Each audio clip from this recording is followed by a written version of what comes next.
Ametulia tu. Okay, what did you want me to do? I enjoy the game. And then he came to watch the game in a suit. So he's a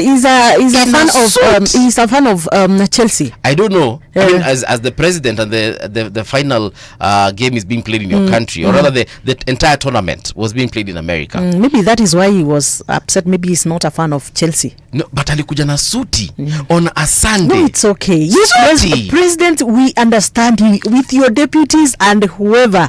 We understand. You just come with your suits, your tie. No. It's okay. I feel like he should have probably worn something sporty. You know, because I mean, we can't say that he's not sporty. Okay, we are used to him like that, by the way. Most of his occasions, we are used to him like that. And Melania Trump was also there looking very elegant. And I was like, kwani nyinyi munanga sportswear? Anyway, that's about sports. Big shout out to Chelsea, but also congratulations to PSG for getting to the very final. It was not easy. You know, they had to beat a lot of teams to get where they did. So we wish them all the best in the upcoming matches. That means even in the new season of the EPL, which is starting very, very soon. We are counting days. Days before we start the new English Premier League season. Yeah, I can't wait. My favorite team, Liverpool, which came up number 1 last season. Hapa na waombea wafike mahali. Sisi watu wa Arsenali, we are quite okay. We are quite okay, and this time round we are promising you good performance, and scores, good for and you. A win and a cup. Good for you. Yes. All right. So before we get into the news, which day are we celebrating today? Today, we have two days. Actually, there is one which is just so funny, called Shark Awareness Day. Shark. Samaki mmoja, by the way. I think anajulikana kama nani? Nyangumi. Yes. Is it Nyangumi? I think so. Okay. Yeah, so I think pali tumefikia, it's like we will be having days for everything. Tunaenda pia tupate World Microphone Day. I think pali tunaelekea. Yes, because but it is also important you understand that they do play a very big role in ensuring that the ecosystem is balanced. Okay. Assuming a world or a sea without the sharks. Because unajua, when they eat these small fish, they do help in balancing the ecosystem. It is quite important. Okay. Yeah, so we celebrate, and of course they are good for proteins. Yes, some people eat shark. Personally, I've never eaten shark. How would you know? Kama unakulanga samaki huku kwa mahoteli, how would you know that you've never eaten shark? Because first of all, there are no sharks in Lake Victoria, and I've eaten a lot of fish while in Kisumu. Secondly, when I go to a hotel to eat fish, I go to a big hotel, like a 5-star. Sasa those big hotels where they tell you this is this. Yes. I don't expect going to a hotel like which one now. Ole Sereni wanidanganye. Wanilete shark na nilikuwa nimeitisha tilapia, for example, ama Nile perch. Si expect nikienda niitishe salmon, munilete shark. Munilete tu vizuri. I do believe that you have ever taken a shark. I've been to Mombasa, but I don't eat kwa vibanda. Every time I go to Mombasa, I'm staying at a very big hotel. Can I tell you something? Yes. Those kind of fish, those kind of meals, you don't find them in these small places. It is the big hotels. That is where you usually get this. But at least you're told this is calamari. I know what that is. You're told this is salmon. Yeah, I know. I've taken even a crocodile. And no, crocodile I have no problem with that. Yes. Crocodile nimeambiwa vizuri, hii ni crocodile na nikakula. Na ukakula. Well, there's also another special day that is being observed. That is a Pandemonium Day. And this is a light-hearted and official day, encouraging people to embrace chaos in a fun, stress-relieving way. In a fun, stress-relieving way. Yes. How do you relieve stress through pandemonium? And who came up with this day anyway? Yeah, it is just an international day, although they are saying it is not so much official. Who originated it? Is it like Sabasaba? Tunasemanga Sabasaba ni ya Gen Z ama? Most of these days, by the way, they originate from the UN. Most of the time they are the ones who come up with this day. But I will be looking at who came up with, especially with this day. UN has got pandemonium. But, but it is important. Like what? Chaos. Wanasema kwamba you encouraging people to embrace chaos in a fun and stress relieving way. Like what we are seeing nowadays in our country. Yes. Well, a lot is being said.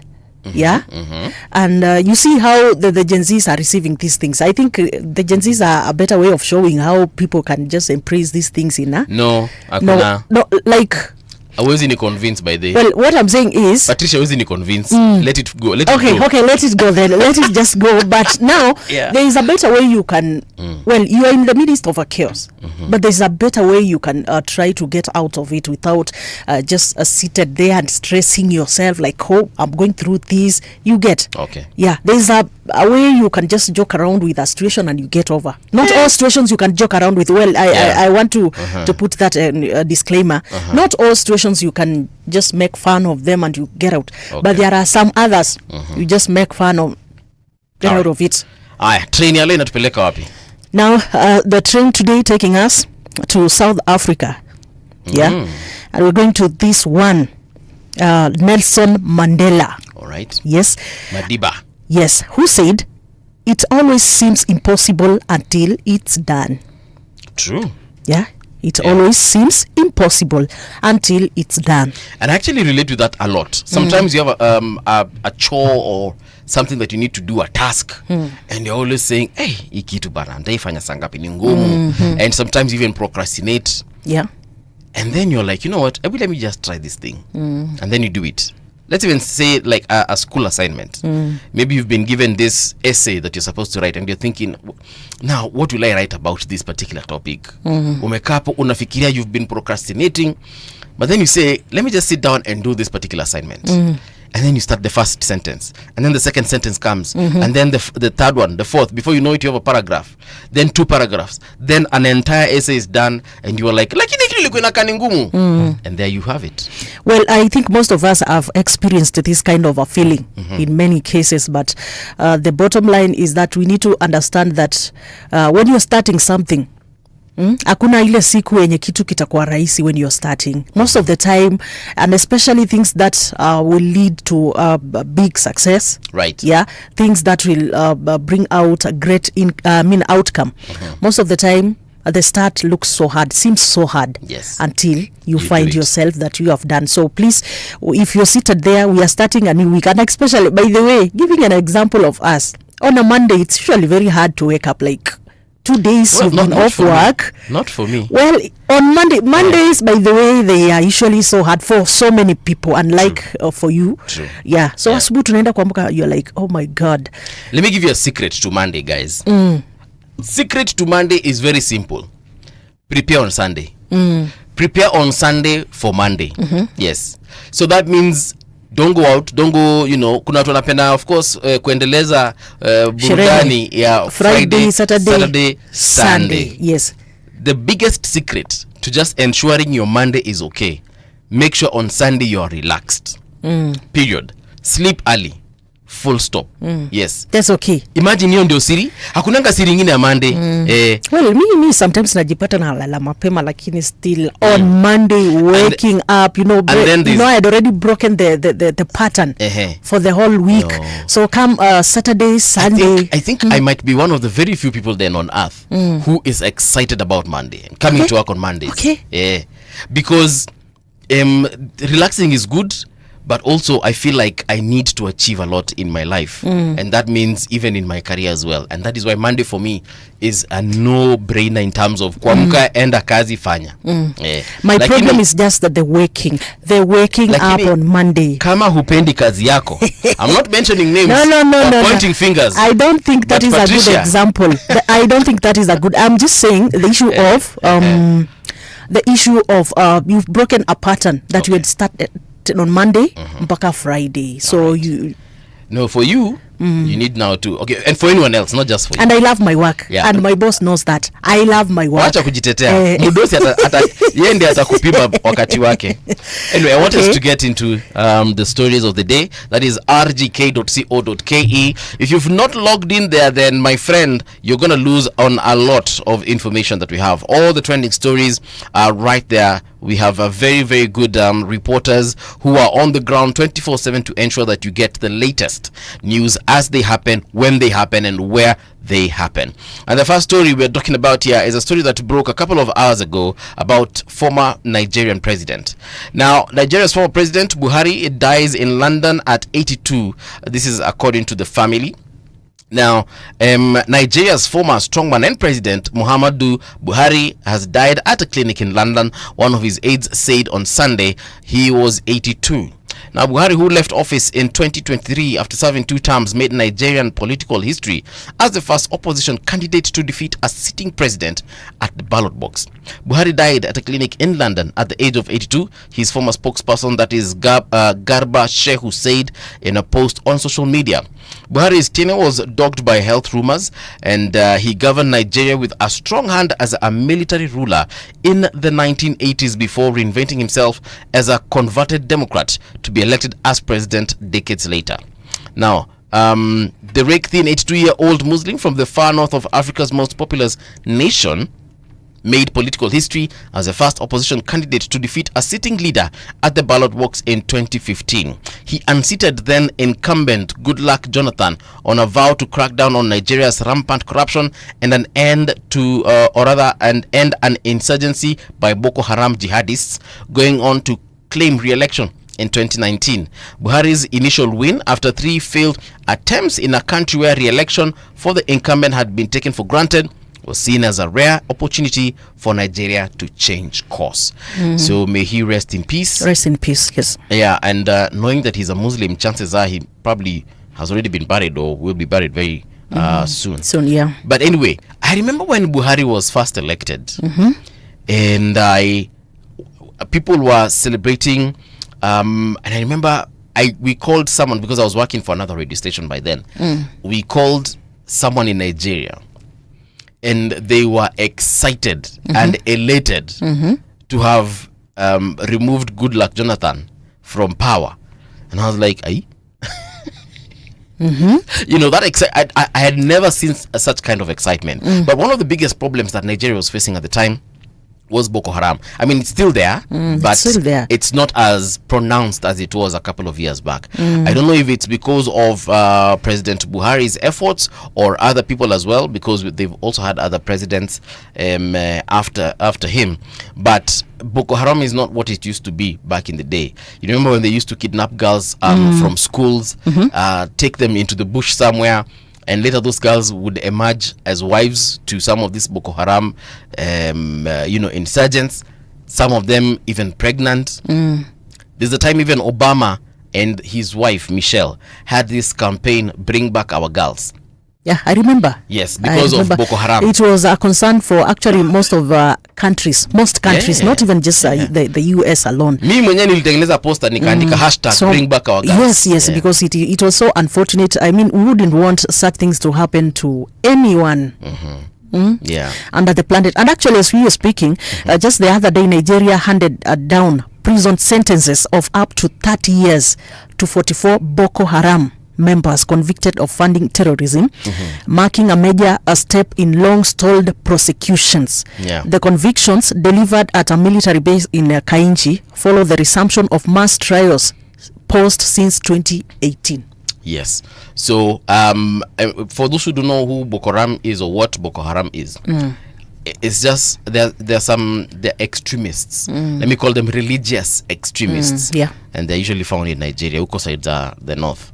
They actually even impose Sharia law around where they operate. Yeah. So they are the Kenyan equivalent of Al-Shabaab, or the Somali equivalent of Al-Shabaab. Yes. All right. So that's that about President Buhari. Poleni sana kwa Nigeria na wale wote ambao walikuwa wanampenda. Tunaomba Mungu aweze kuwafariji. There's a story here about Tanzania.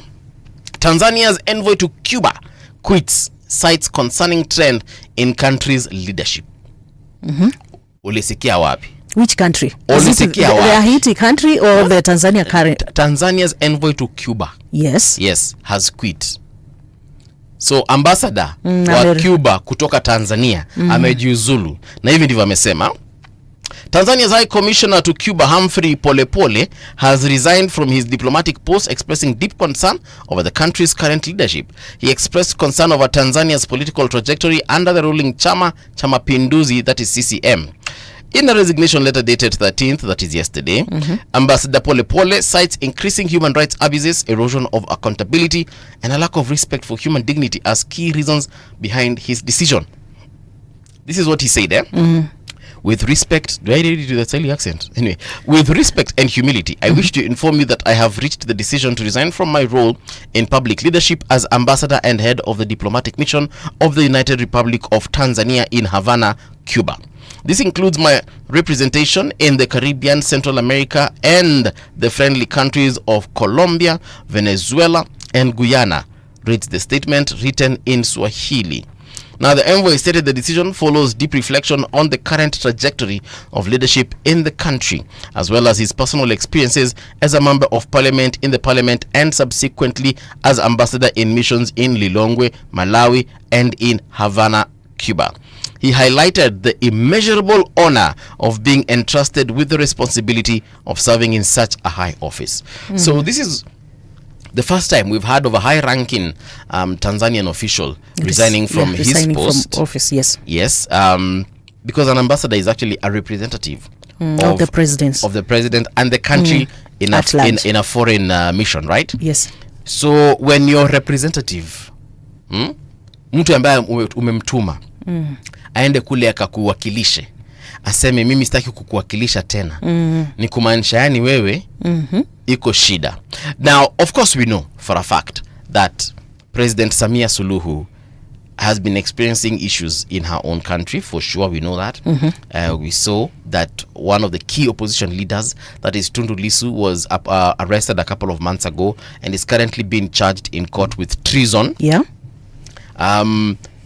So what I'm trying to say as far as Tanzania is concerned, when you see someone like this who has, for lack of a better word, let me call it, grown a spine to actually say that he cannot continue serving in this government because he has seen, human rights violations and other issues within his government. Nikumanisha, maybe others are feeling the same. It's just that they've not come forward. However, when you see someone like this one resigning, chances are someone else is on the way in terms of resignation. Of course. And of course, we are witnessing this even in our own country. We have seen a lot of resignations happening, and most of these resignations, of course, they are because of the administration. Yeah, and what the sitting governance is really, the sitting administration is doing. Some of the people who've actually resigned, there are those who've declined to take up posts. Yes. For political reasons, obviously. They cite personal, you see, I have other things to do. But the underlying, the truth of the matter is, that was a political decision. Some of them obviously want to embarrass the president. That is President Ruto. Others are have political ambitions, and they wouldn't want to be seen to be getting into they wouldn't want to be seen in bed with government, for lack of a better word, because they wish to be in opposition. And others want to weaken the government by declining, or to show that the government is not doing what it's supposed to be doing by actually declining this position. Now, from where I see it, I do not see any problem with somebody resigning or even not taking up position that is being given by the president or so. I see no problem, especially when you feel like what you're doing does not align with what the government, your values do not. I think I support that 100%. And with regards to Tanzania, of course, just the other day we also saw that the opposition party, the Chadema here, accused the government of political repression after its communications director, this one Brenda Rupia, was denied entry into Kenya and detained at the Namanga border. Okay, so akarejeshwa nyumbani. So kuna a lot of things are happening in the administrations za hizi governments especially East Africa.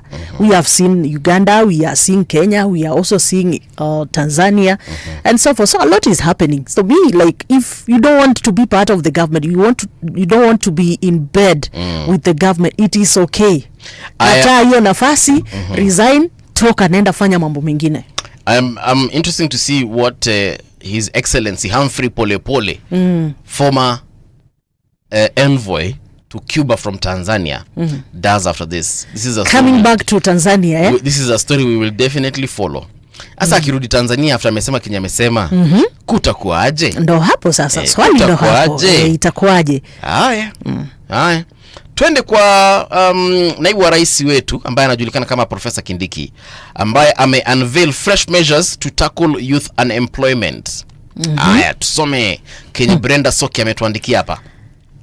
Deputy President Kithure Kindiki has reaffirmed the government's commitment to combating youth unemployment, a challenge he described as deeply rooted in Kenya's post-independence history.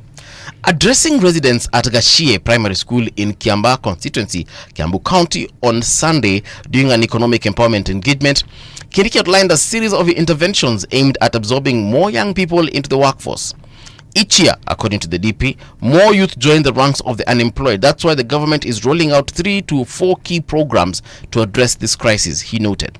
Now, among the interventions is a major recruitment drive in the education sector. Kindiki disclosed that 76,000 teachers have been employed over the past 2 years, over the past 2.5 years, with another 24,000 set to be hired by December of this year. He also spotlighted the affordable housing program, crediting it with the creation of close to 300 jobs for young Kenyans across the country.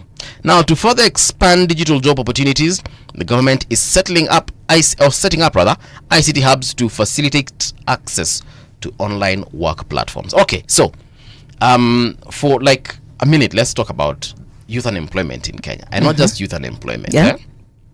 Unemployment in general. Do you know how many people are unemployed? Youth and old, or so many people in their 40s, in their 50s, who lost their jobs because companies they were working for closed down or shut down. Businesses that had to be closed because of COVID-19. Of course, COVID-19 is not the government's problem. Yeah, it was a global issue. But we cannot ignore that there are some people who lost jobs during that period and have never gotten employment again.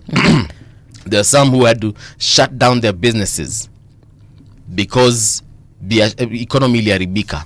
Yeah, there are so many other factors by there that have led to the closure of so many businesses, and especially even the political instability in our country. Now, getting to that political instability is now where I want us to focus on.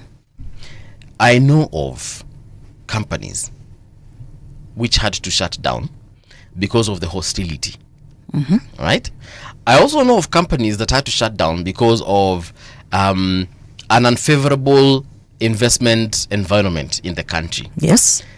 Mimi ninajua watu relatives I can point out and say 1, 2, 3, 4, 5 people that have lost their jobs because the companies they were working for, foreign owned companies, shut down, and they said we can no longer work in Kenya.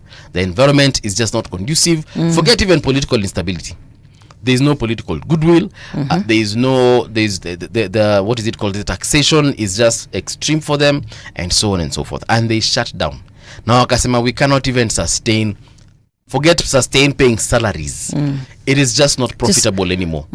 You cannot continue operating in the country. Yes. So because they are facing so much competition from similar industries in Tanzania, similar industries in Uganda. Yeah. So wanasema sasa hakuna vile.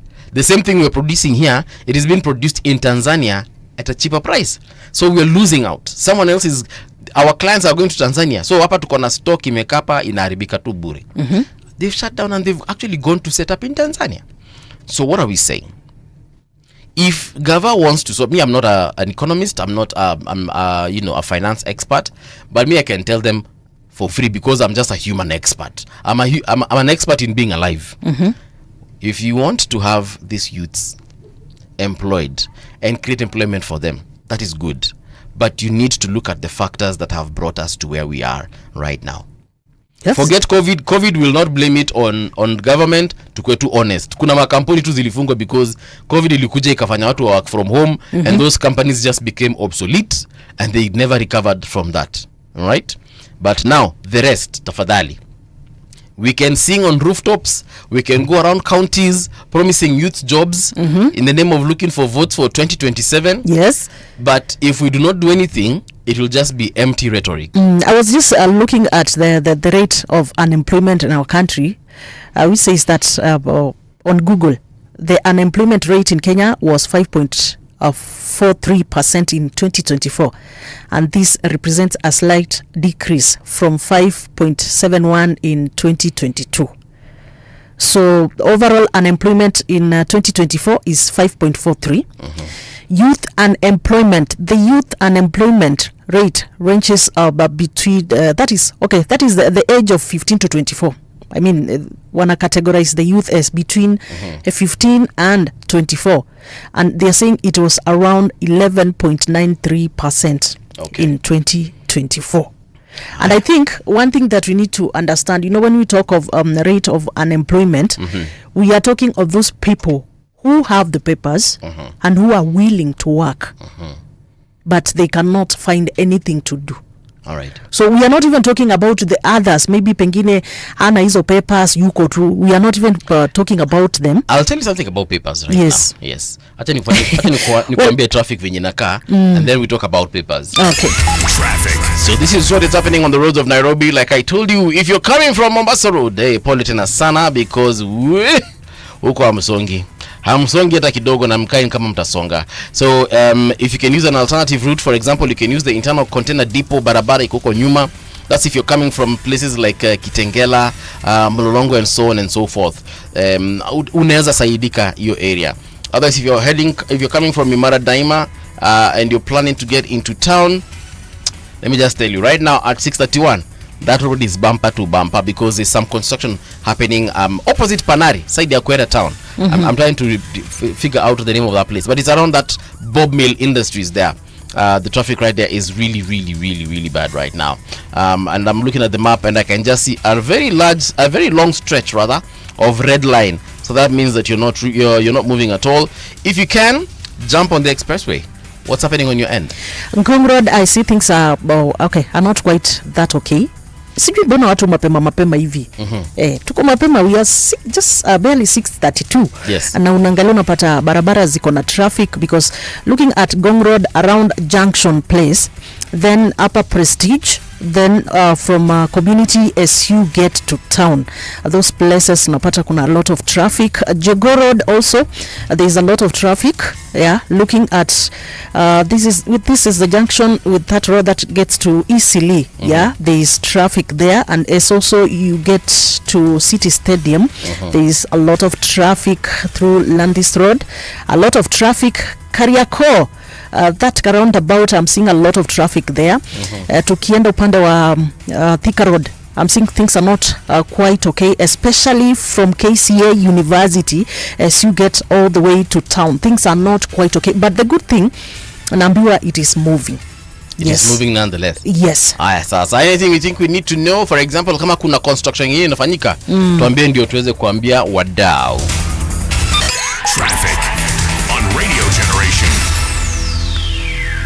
Makaratasi, qualifications, your degrees, your high school diplomas and so on and so forth, they are a good thing, by the way. Fantastic.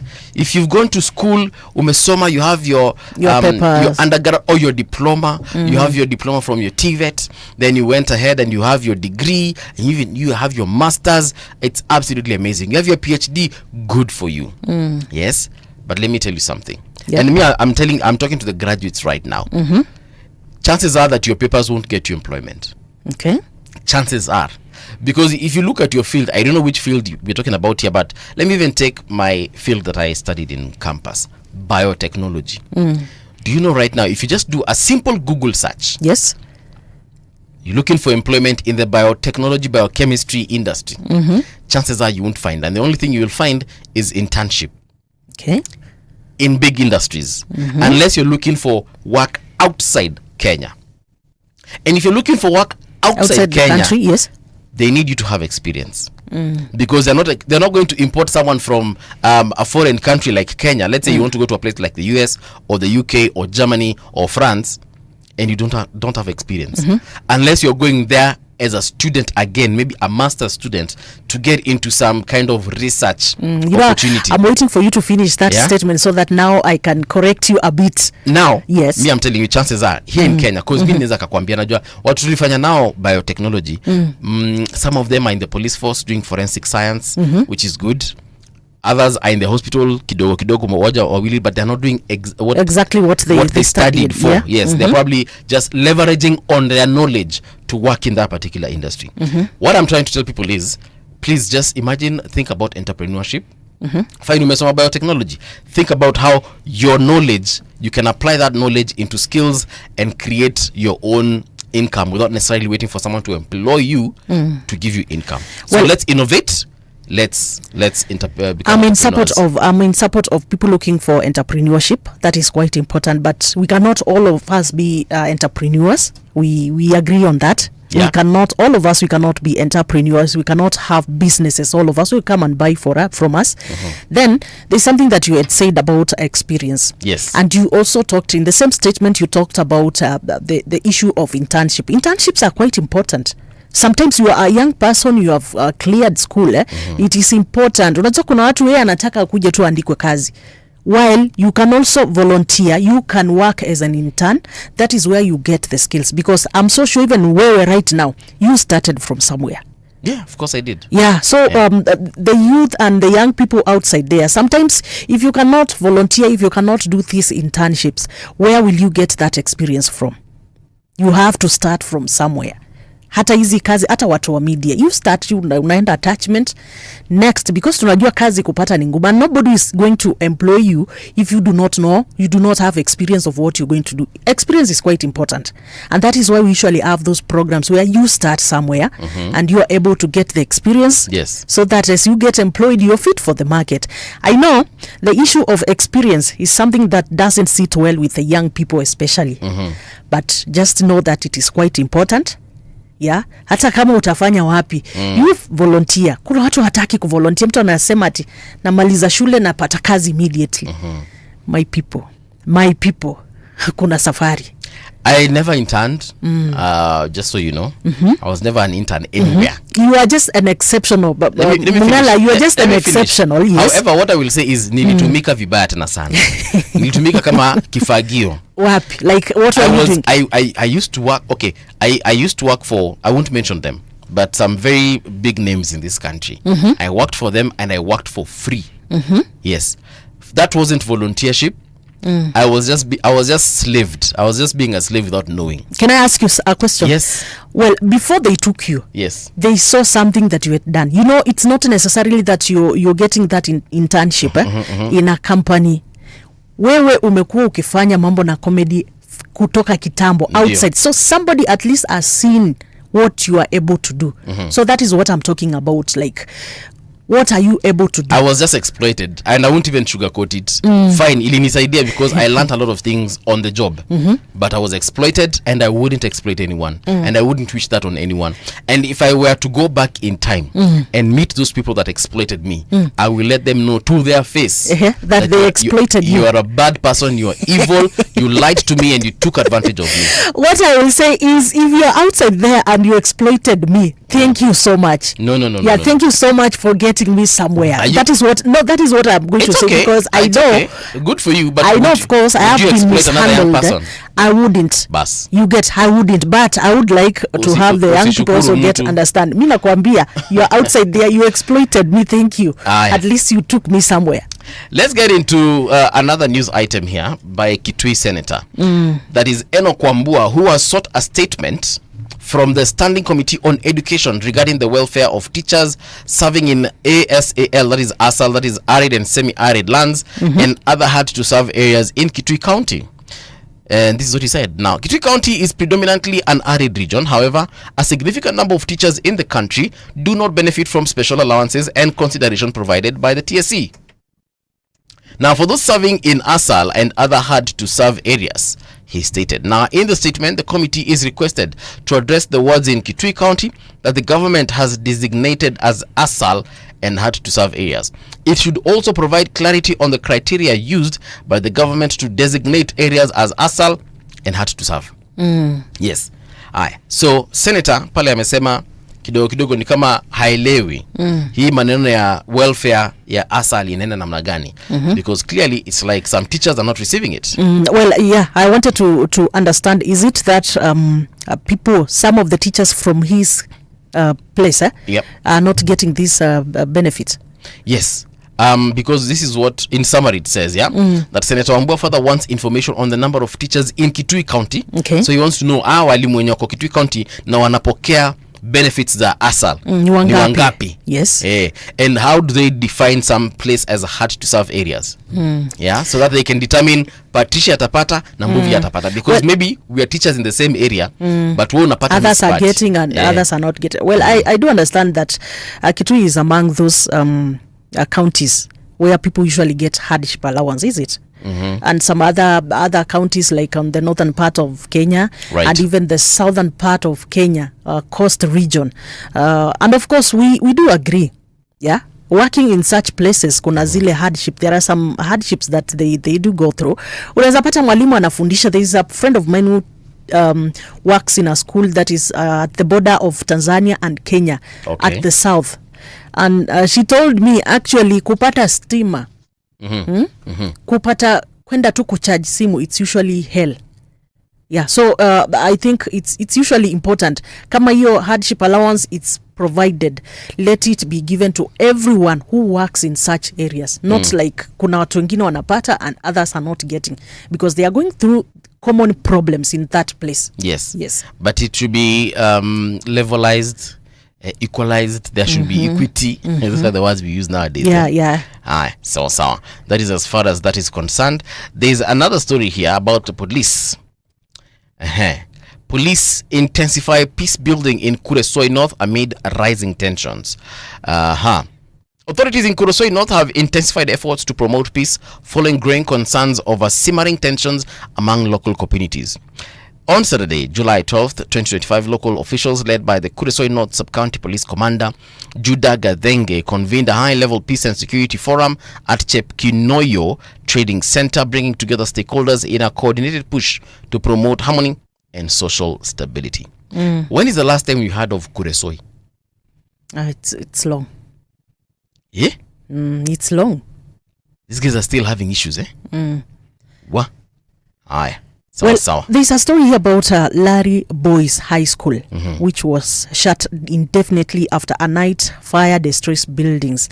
And this is what the story says, that the blaze, which erupted around 9 p.m., is suspected to have been ignited by students allegedly protesting a ban on the use of musical instruments. Haya maswala ya moto katika shule.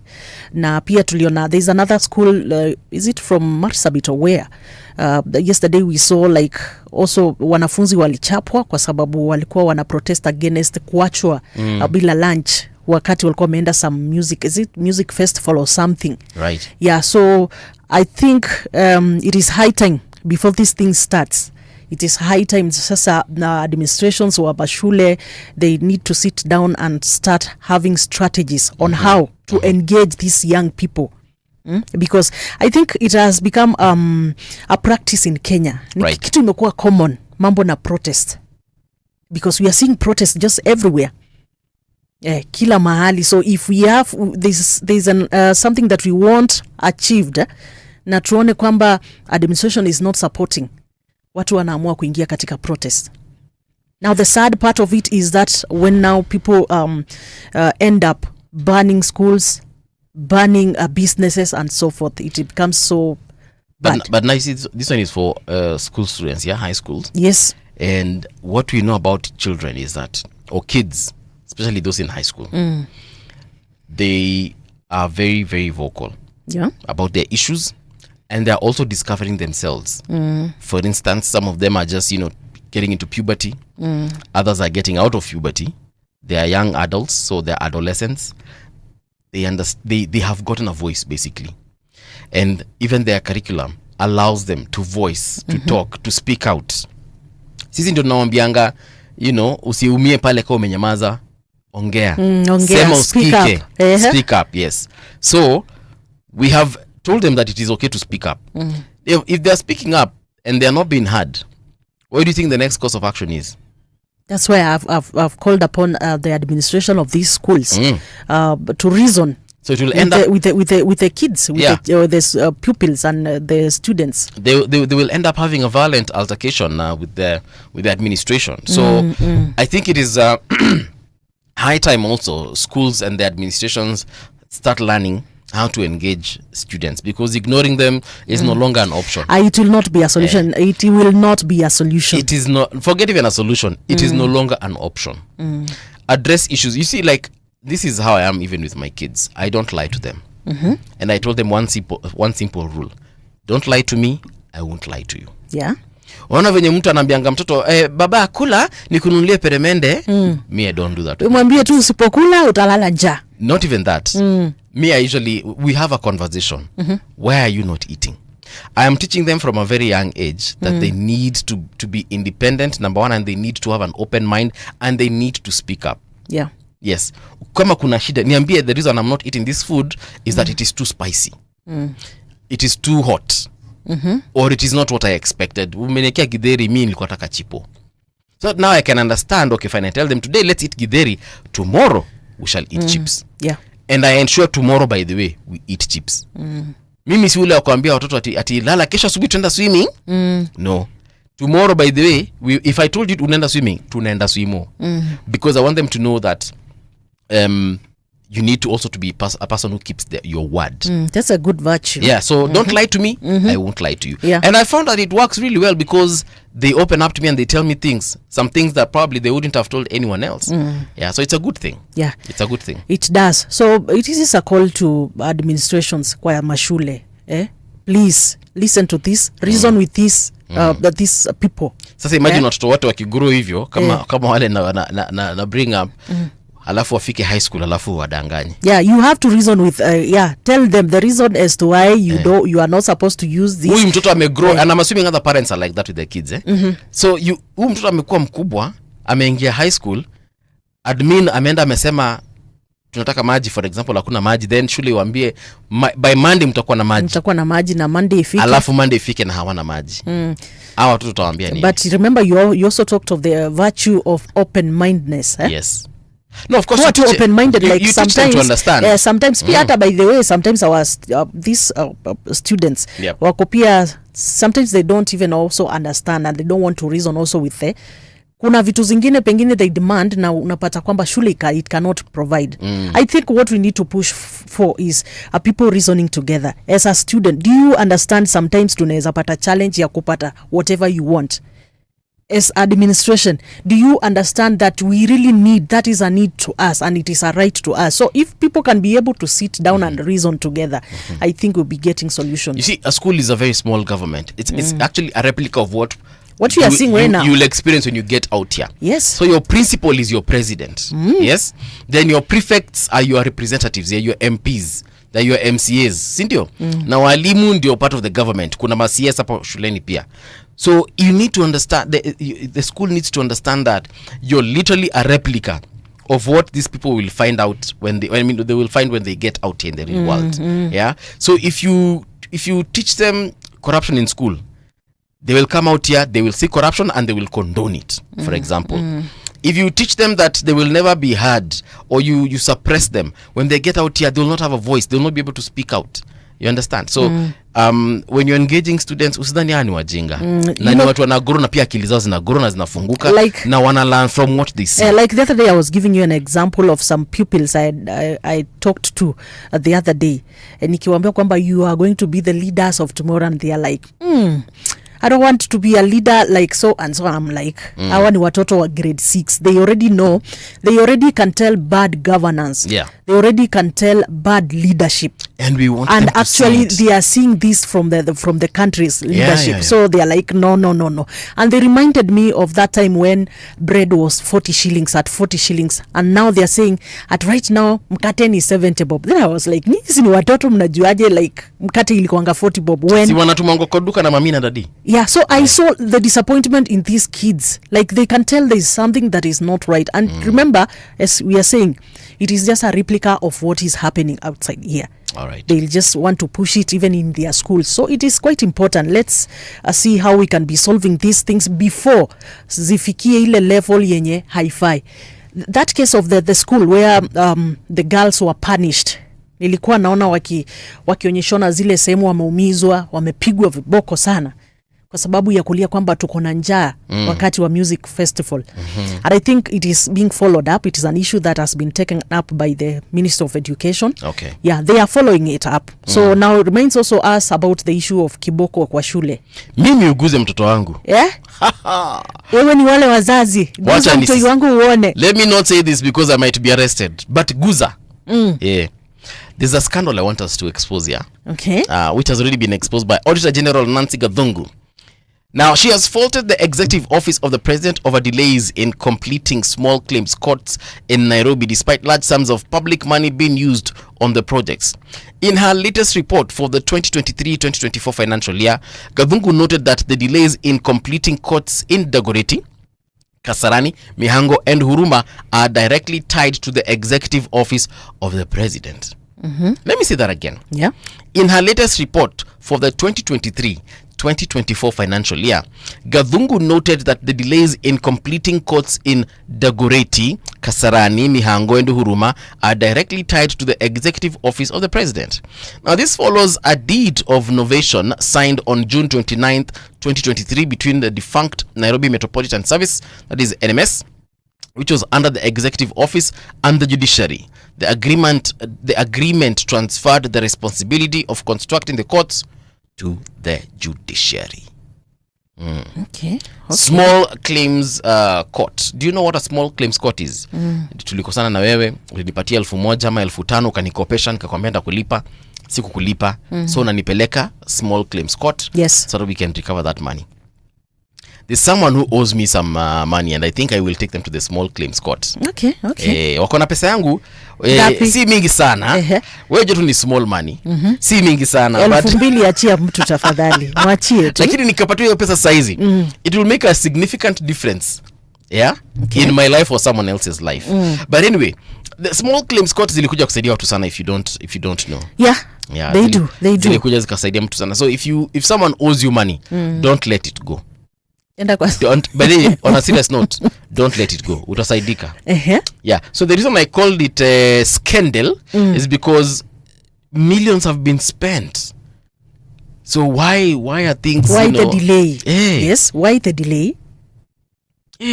Kidogo hapa kuna shida. Yeah, mambo ni mengi sana. Mambo ni mengi sana. Muda ndio mchache. Masando hakuna. What are you seeing on your end? Ama endelee na hizi ziko hapa. Well, there's this vaccination for children. That there's a campaign that has been going on. Na jana nimeona CS Duale alizungumza akasema over 3.5 million children have been vaccinated in national measles rubella campaign. Sijui kama watoto wako wamepewa chanjo.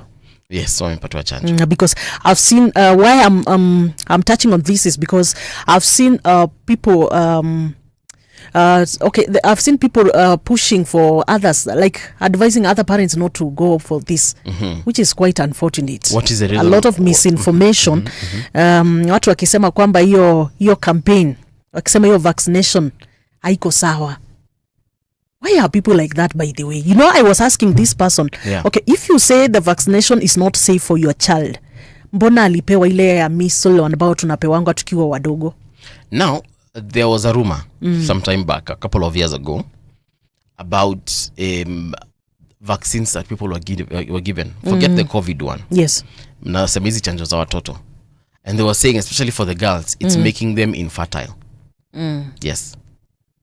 And for the men, there were for the boys, there were some drugs that they were being given that were making them sterile. Yes. Okay, so what is the objective of whoever is giving, so that we do not continue multiplying, ama what? So there has been this conspiracy. Let me call it a conspiracy because it's never been proven. Yes. And the story behind it is that the rest of the world, let me not mention the specific countries, but the rest of the world wants to limit the African population. Okay. Yes. So they use such things as vaccines because a vaccine is something widely accepted. Yeah. And wanajua mkisikia kuna vaccine ya malaria mtakimbilia. Vaccine ya rubella mnakimbilia. Tunakimbilia. Kumbe ni vaccine ya rubella ndio, lakini iko na kitu kingine ndani. There's a time the Catholic Church actually came down on a certain vaccine. I won't mention it. But they later accepted, right? Sitaki, they later accepted. Yes. Sitaki watu wakataka kupeleka watoto wao kuchanjwa. Lakini there's a time they raised some serious concerns. And let me tell you something. Mahali kuna moshi, mi uona kuna moto. While you have already allowed it. Right now, do you know how many people are in Africa? The African population. We are over 1 billion. Okay? And someone is not happy about that population. There are supremacists out there who are not necessarily elated that the African population is soaring the way it is right now. Yes. And they want to clip it. Well, to be honest, resources, we know, resources in the world all over are diminishing. To pole pole. And when you talk about resources, we talk about even arable land and so on and so forth. Resources such as water zinapungua. However, si kupungua zinapungua, ni sisi ndio hatujui kuzitumia vizuri. The resources are there. There's been a story, a document. Actually, there is a documentary about a shortage of water in South Africa in the next 10 years. That in South Africa, a country surrounded by an entire ocean. Ndio maana unasikia hadi mpaka na cheka. But it's about drinkable water. Water that you can actually, unajua vile unafungua mfereji hivi maji yanatiririka unakunywa. Yes. South Africa is actually facing a water crisis. That's a fact. You can actually check it out. And they're saying that in another 10 years there might not be drinkable water in South Africa. And that's a documentary I watched last year. So that means in another 9 years or so. SA might not have drinkable water. I would like to just do a research and follow up to get to understand when our leaders talk of desalination, water desalination, and especially the sea water, what they usually talk about and what is the feasibility of that process. Because it's quite important. So if it is happening, I do not see why people should be complaining. Like a country like South Africa, which we know they are quite advanced in terms of technology, in terms of we know they are quite advanced. I don't think the they problem should. Is number one, even how we did piping kitambo sana. Pipes za kitambo zilikuwa za chuma. Sijui kama uko aware. Na zilikuwa susceptible to corrosion. So that means they rust, they die off. And a lot of water network, let me call it that, water infrastructure that was installed, unfortunately was installed with that particular infrastructure, the metallic one. Na sasa zimeanza kuoza. So that is a problem that can be solved. That is a problem that is quite solvable. But do you know right now, if today let's assume all the pipes in Nairobi zichape, for instance, hata si Nairobi, Kenya, zichape, installing those pipes again, just recreating that network so that you can connect every building with water. Like this building is connected to the water system, right? By the time, if assuming all the pipes leo zichape too, for some strange reason, reconnecting Nairobi again would take a century at the very least. Well, I think it is a matter of planning. Proper planning. If you know you are in that department, you're in that ministry of water, and you know where we come from. But you see, that time they hadn't predicted the population increase as it is today. No problem. There's no problem. So population increase is not a surprise. Si kitu imekuja imetu surprise. But hawako wamepredict the numbers that are there today. Yeah, it's okay. We are seeing the numbers, the number of people in the country inaendelea kuongezeka. It is upon you now, kwa sababu you people, you have a budget. Sit down, start planning yourself. Anza ku replace these pipes pole pole. I think it is the same problem that we've been having with Kenya Power. The other day, unakumbuka, there's a day the whole country was on a blackout.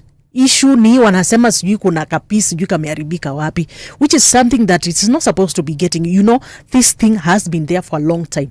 Of course, kuna issue ya corrosion. Kuna issue ya itafika mahali like we are changing. Kama ni piping, we are changing to, I don't know, ni plastic or what.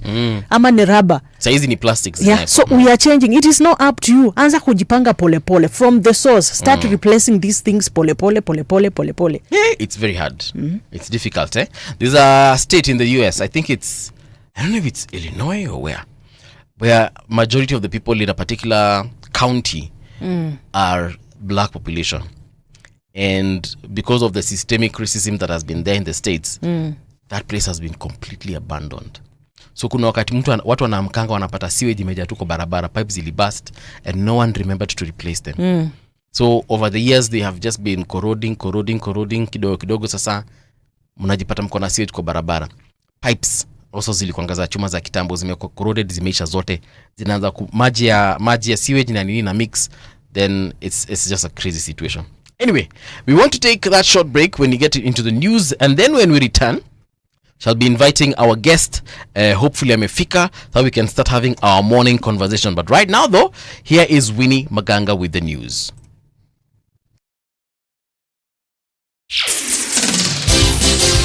It's 7 o'clock. Radio generation, the sound is fine. Pump it up, turn it high all the time. Let the music move you, let's sway. Radio G's got your jam all day. Radio Generation, the home of urban soul.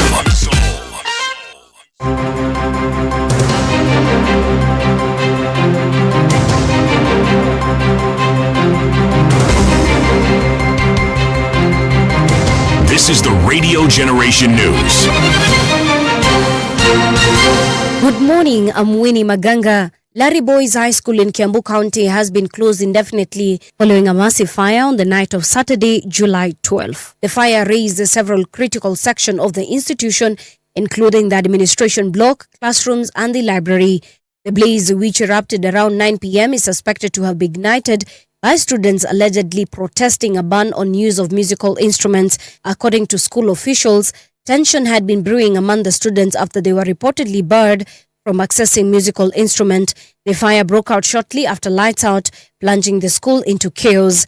He is a member of the local community. Sisi tumekasirika sana kama community juu wasasi wetu wamejenga hii shule sana. Ilikuwa day school, now that it is a boarding school. Ndio tunashuhudia haya mambo. Tulikuja huku na tukajaribu sana kuwasaidia, lakini usaidizi wetu ulikuwa haba sana juu walikuwa very hostile. Watoto wetu walikuwa wanarusha mawe, walikuwa wanapiga madirisha na mawe. Sasa at least even the community members were not safe. Chenye waliokoa ni mattresses sao na boxes, ndio tunaona sikiwa safe hata saa hii. Tourism CS Rebecca Miano has urged the church to lead in praying for peace and stability in Kenya. The CS warned that unrest could harm the country and deter tourists drawn by the country's peaceful reputation, adding that Kenyans must safeguard the country's well-being. Yale mambo Mungu ametubariki nayo hapa, wanyama wa pori, milima yetu, watu wazuri na mambo mengi. Kuna nchi dunia hii hawajafika pale Kenya iko. Na kwa hivyo lazima tuendelee kulinda nchi yetu vile Mungu ametubariki. Tutimize amani. Yale tunaona yakiendelea saa zingine inafanya tuwe na huzuni, kwa sababu hata wageni wetu wakija wanataka kukuta amani. This comes after President William Ruto over the weekend criticized politicians and religious leaders encouraging violent protests across the country. He said they must take responsibility for the loss of lives and destruction of property witnessed during recent demonstrations. Police in Meru have arrested 3 suspects accused of torching Maguna's supermarket during the Sabasaba protest. According to the Directorate of Criminal Investigations, the suspects Ian Mugambi, Abdul Latif Muridhi and Teddy Kaimenyi were captured on CCTV footage looting the supermarket before setting it ablaze. They're also accused of breaking into and stealing from Cellulite supermarket and 7-Eleven lounge during the same incident. During the arrest, officers recovered a dark green motorcycle believed to have been used during the crimes. Elected leaders in Mandera County have been urged to listen to the electorate and work with them to reduce political tensions witnessed in the country. The call was made by Mandera Governor aspirant Abukar Abdirahim, who however said the Kenyans have the constitutional right to protest peacefully. He also condemned those who use protest to loot and destroy property. And one of the things that's very troubling for me as a Kenyan is Kenya is synonymous with corruption. Those are some of the things that we need to change as the leaders of this country. My also advice to the leaders of today is to listen to their citizens. They are the people who put us there as leaders. We have to be accountable to them. We have to make sure that we serve them with integrity, with honor, and that's the role of leadership. Elders drawn from various communities living in Isiolo County have attributed the current leadership wrangles between County Governor Abdi Guyo and the County Assembly to external interference by politicians from Mandera and Marsabit counties. According to the National Muslim Leaders Forum in Isiolo, the United Democratic Movement and Jubilee parties, whose membership forms a majority of the MCAs, want to take control of the county leadership from the UDA party. The leaders are calling on the county's executive and the ward reps to make peace following an acrimonious impeachment process where the Senate saved Governor Abdi Guyo from ouster. Kila county iko na shughuli yake na iko na viongozi wake, na hatutaki county, watu ya county ingine, senators ya county ingine, governors ya county ingine wakuje washughulikie na jambo la Isiolo. All our MCS tuliwapenda, ndio sababu tuliwachagua. Tunawaomba mrudi nyumbani, tukae kama wana Isiolo, tutatue tatizo yetu kama viongozi waliochaguliwa na jamii ambaye ni wapiga kura. And that's the truth on Radio Generation. Good morning. I'm Winnie Maganga.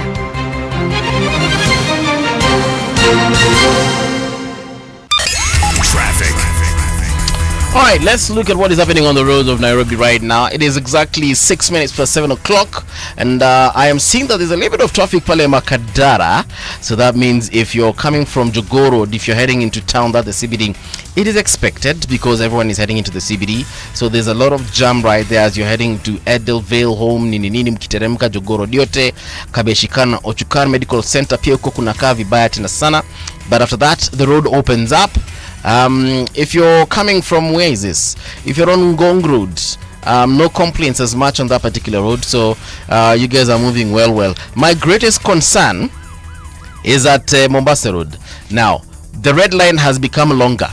If you're on, sijui niwaambiaje watu wangu, but if you have not reached Cabanas by now, find an alternative route because the road is bumper to bumper all the way to Vision Plaza. Yes, hapo tu ndio mnapata reprieve kidogo. Road opens up all the way into the CBD. Things are thick by the way on that road, just the same as the Thika Road as you get to town. Kuanzia kule Pangani mpaka town, things are quite thick. Ngong Road by the way ukiingia Tao, that is from community.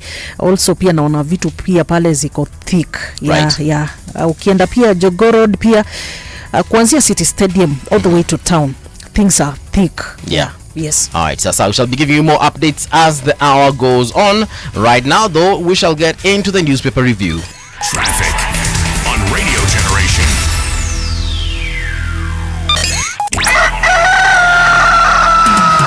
In the beginning, there was morning radio. But now there is Radio Generation's The People's Breakfast. Curious and bold, getting facts from the shadows. That's what it is. Now, as the city wakes and secrets stir, a bright new voice shines. The People's Breakfast. Your morning, your voice, your journey. Good morning. Good morning, my neighbor! Welcome to the home of hard truths and bold insights. Radio Generation. Yes, indeed, this is the People's Breakfast. My name is Mungala Mbuvi, and I'm seated across Patricia Wayo. The time right now is 8 minutes past 7 o'clock. 88 in Nairobi is where you're catching us. But I can tell you, if you want to have a seamless conversation, or rather a seamless listenership, yes, you can check us out on rgk.co.ke wherever you are in the world. Radio Gen KE, that is on our social media platforms, that is Instagram, TikTok. You go on Facebook, it is Radio Generation Kenya. There utatupata, by the way, tuko pale live and direct, and the conversations continue.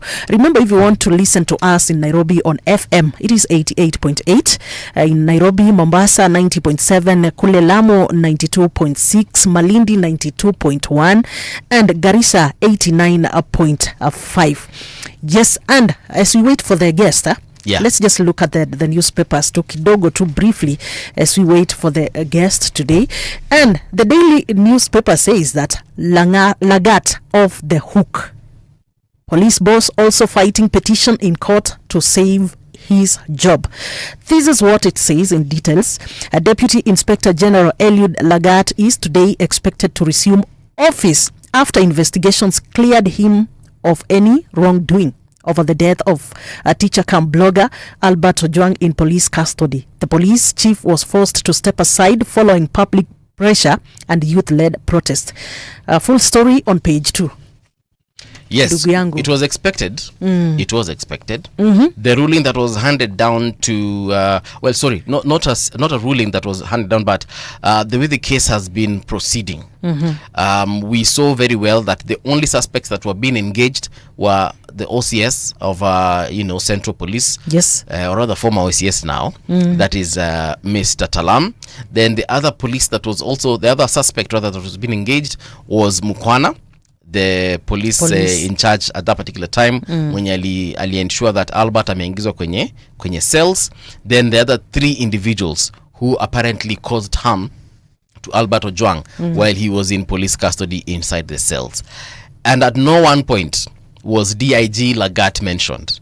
So I saw this coming from a mile away, and anyone who was following the proceedings saw this coming, that DIG Lagat was going to be let off the hook, because if we look at the facts, he was nowhere near Albert Ojwang at any one point.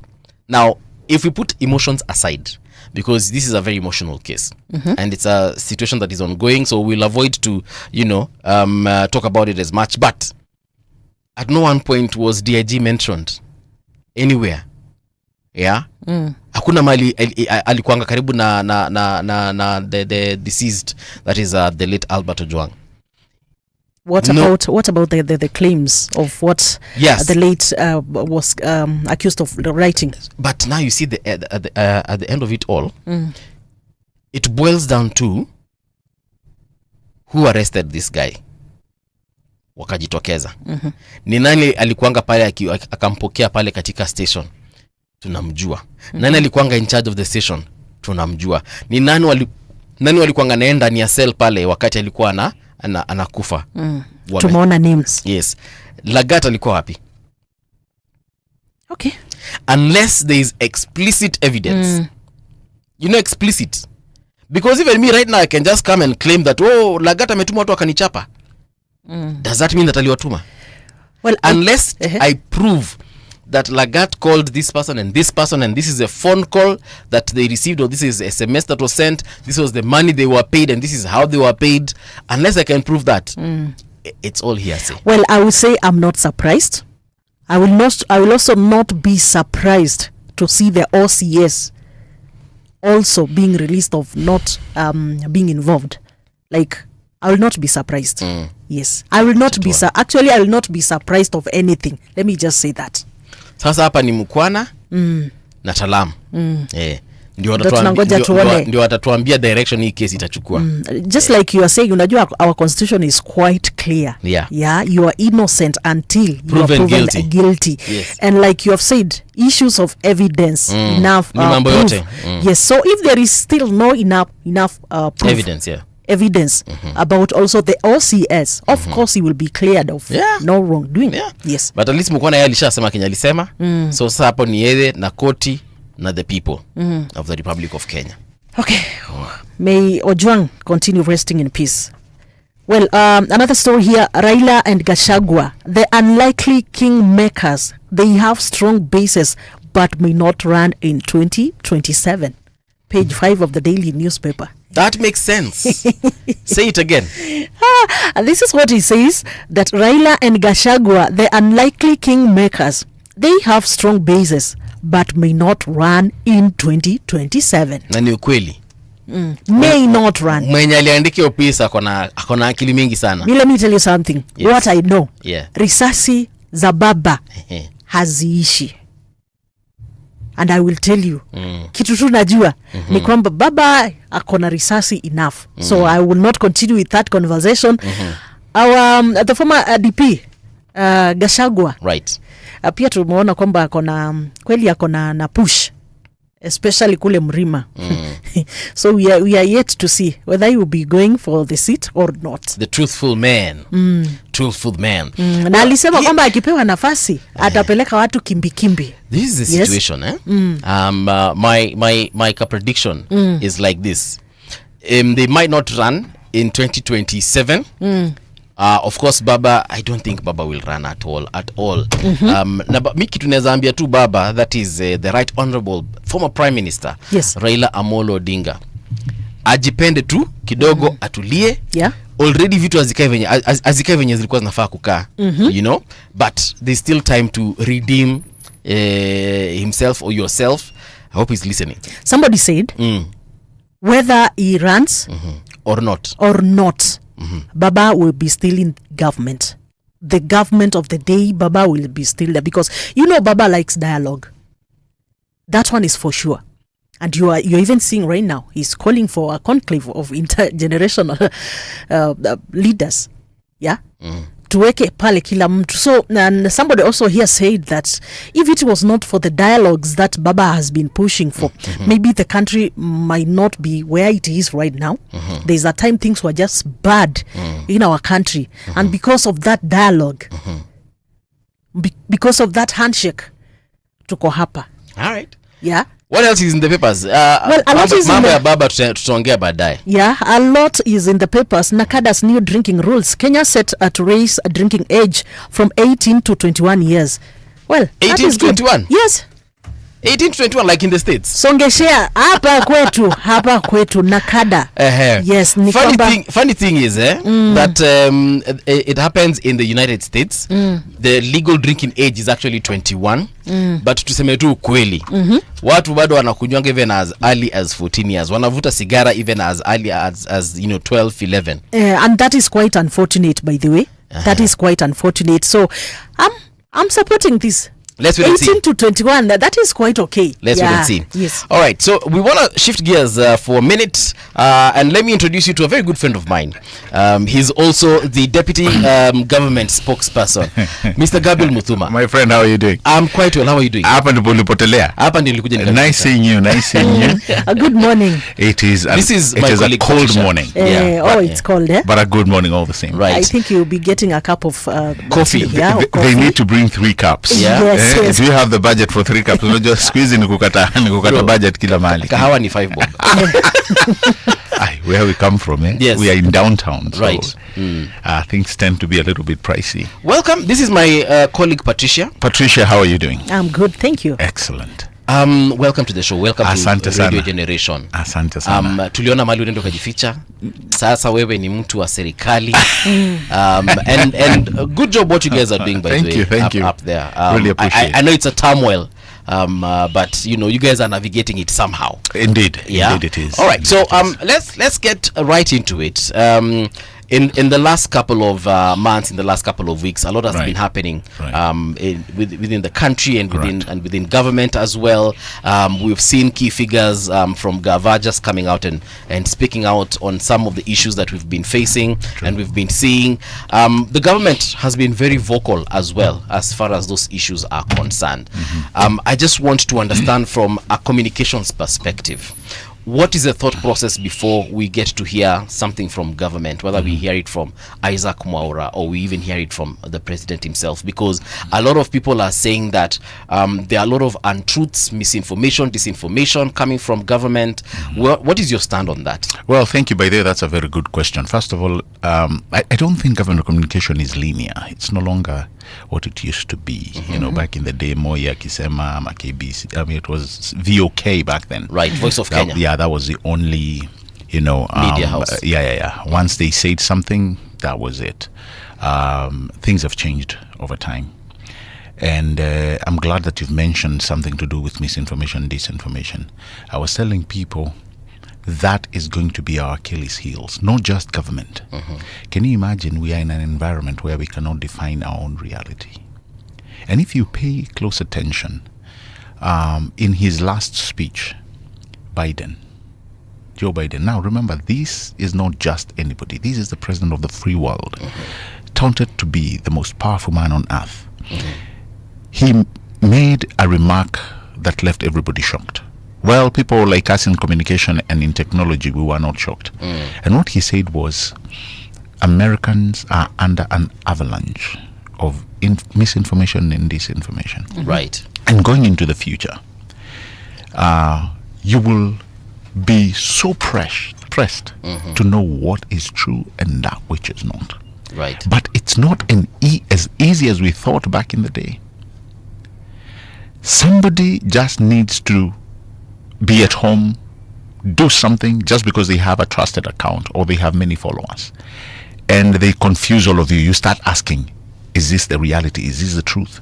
Now you're forced to dig deeper, to even question your own reality. You know something which, you believe something to be true. You know how Patricia is, and somebody tells you, by the way, about Patricia, and you're like, I just saw them yesterday. Exactly. And now you're forced to start looking for information, and the information that's available cannot be verified, cannot be confirmed. You know, and when you get the information, you still don't know whether what you have is true or not.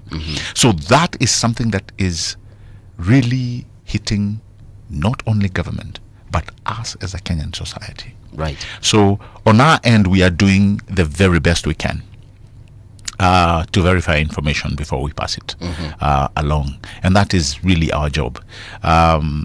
We operate on facts. We operate on verified data.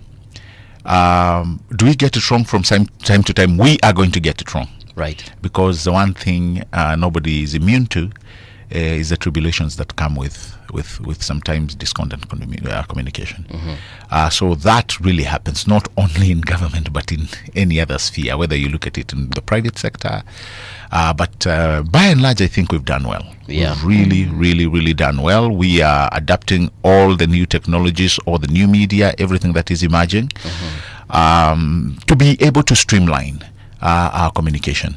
Right. But at the end of the day, I'm very quick to admit that it's really a polarized environment we find ourselves in.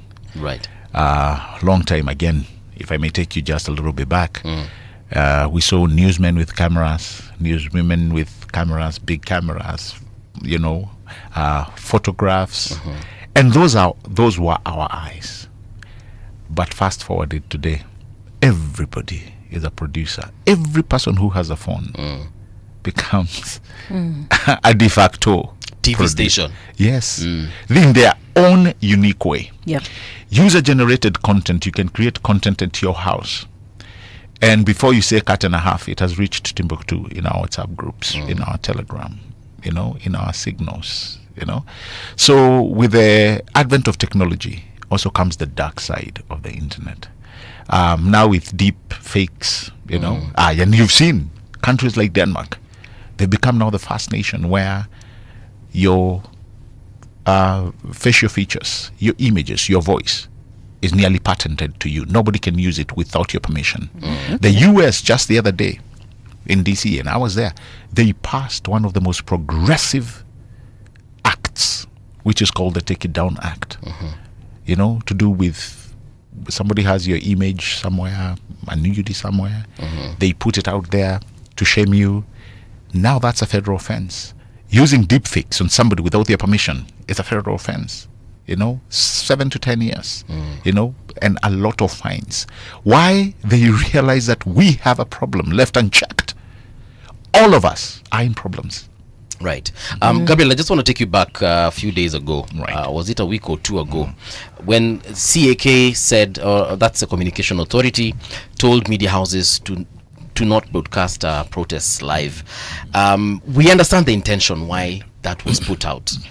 But the way it was put out, and even the arguments that the media made against such kinds of directives, they held weight, and even the court agreed with those arguments. What's your opinion, in regards to that particular situation? Nowadays, the funny thing about the office that I occupy, hardly do you get your own opinion. Yeah. But it's a good question that you've asked, because it's something that we also dealt with. So many people actually did call us, and they wanted to know about the rationale. And first of all, nobody would ever want their media space,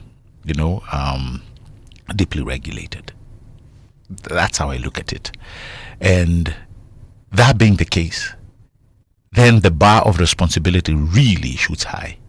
because it means if I cannot control your content, then I expect you to be very responsible. Obviously, there are images that shouldn't play on our screens. Right. I mean, it's whether you're looking at it as a legal versus illegality, it may more or less not allow you to see the bigger picture. And this is where, in advanced societies, you start looking at such a particular directive as a moral issue. Is it right or is it wrong? For instance, I lived in the US. I was there for school when September 11th happened. And Patricia, can I tell you, I never saw a picture of a dead body. It wasn't anywhere. No media house captured it. And those that did, they blurred it off. All right? It's not that they couldn't show you live and gory pictures. No. In war, they will show you, you know. But they just didn't want society to see that. Yes, it's the reality, but they had that element of moral responsibility. Correct. Correct. It's not right. So imagine, and this is how government was thinking, and even when you looked at that letter, and that's why it was only for a certain period of time. It wasn't prolonged. And if you remember, even the last administration, back then, the Interior Minister, Fred Matiang'i, wanted actually to move in the same direction. He actually, put out a statement. We are going to switch you off. And so I think it's an available option. Not that we would want it taken, but the media, all of us, we must be responsible. Can you imagine you are reporting live and you're rabble-rousing people? They're like, ala, even if kunaendelea pia sisi tutokeni. So to stop that, I think the government intervened, Communication Authority, they intervened to just ensure that these media stations are not used as a conduit to rabble-rouse people. When they see what they are seeing, they like, now we see what is happening. Oh, they've just burnt, wamechoma supermarket. Your supermarket iko wapi? It's down the road. What will me and you do? We'll get out to go and loot. It's something that we've seen over time, not only in Kenya. You have people who follow the media to just know where is it happening, right? I think that was the mindset behind it. Yeah. I don't know if you've watched because during maandamano me I never joined zote za kutoka last year up until the one that happened just recently, right? But if you get onto YouTube and other spaces, X, Facebook, whatever, you will actually see other citizens, let's call them netizens, yes, broadcasting these things live. Correct. And that's how people got to see the death of Boniface Karaoke, right? Because someone was literally taking that video and he posted it on social media, right? So I feel like it's easier to talk to the media houses, right? And tell them, look guys, tomorrow mnajua kuna maandamano, so these are the guidelines as far as broadcasting is concerned, right? As opposed to on the day deciding that now that these threats of switching off, or even directives that say switch off or must stop broadcasting live. I think in my opinion that would be a better way to deal with the issue, because either whether you like it or not, there are people who've gone into the streets with their phones and they're streaming live, and that probably is where people are even saying hata mkizima KBC ama mzime K24 ama mzime nani, bado tutaona through other people on social media, and you're definitely they're sharing right. this information. And you're definitely 100% right. And yes, this is why I said it's no longer an issue about legal versus illegal. No, it's a moral issue. It's a moral conversation. It's do I really need to show an image of somebody lying down on the streets, probably who has been injured? Do I need to show the pictures of a policeman who has been attacked? Do I need to show a video of somebody who has been shot? And what will that do? Again, like I said, we said as a country, we don't want our media space, not only our media space, we said we don't want our internet regulated. We don't want it heavily legislated. But then, who is, and this is a very good question, this is a question that we must answer whether we like it or not. Who is going to be the moral gatekeeper? Right. Okay. Because before you say cut and a half, That's how your daughter is ending up seeing very gory pictures. That's how your son is ending up. And when you look at them, you're like, are they able to comprehend what is happening? Are they able to see a dead person? You've had families who have come out to complain that they heard about the news of their loved ones on the internet, On social media, yes. on social media. Yeah. Patricia, was it some years back? And you remember the late John Rogola? You remember what was it, the daughter or the son? Said they came into contact with that information on social media. What would you do? You know, It's crazy. yeah. Even I mean, the way it hits you, you can't even, you know, you can't. Your mind and what has happened and everything thrown at you, they can't agree, and you know, this is how people end up getting. Right. You know, Yeah. Okay. And I think we are seeing a lot of voices, decent voices on social media, online, and so first of all, I would like to ask, maybe, why do you think we have a lot of decent voices on online platforms? Patricia, to be honest, first of all, if we are talking about the dissenting voices on the government side or towards the government, I'll be able to tell you clearly, I've never seen a government that was popular. That's the number one thing. Yeah. Number two, the issue about government. You see, many people believe government is this huge thing that needs to be punched. Yeah. We can get you. I mean, Nisi or Serikali will punch you. That's what we've come to believe. But you see the same conduits. And this is an example I want to give you. We want to believe that government should solve our problems. I think we bought into a lie. Because even if you go to online groups, online chats, you go to social media, whether it's the people who have many followers into their thousands and millions, and the issue of youth unemployment comes up, everybody says, serikali mulisema, tunataka kazi.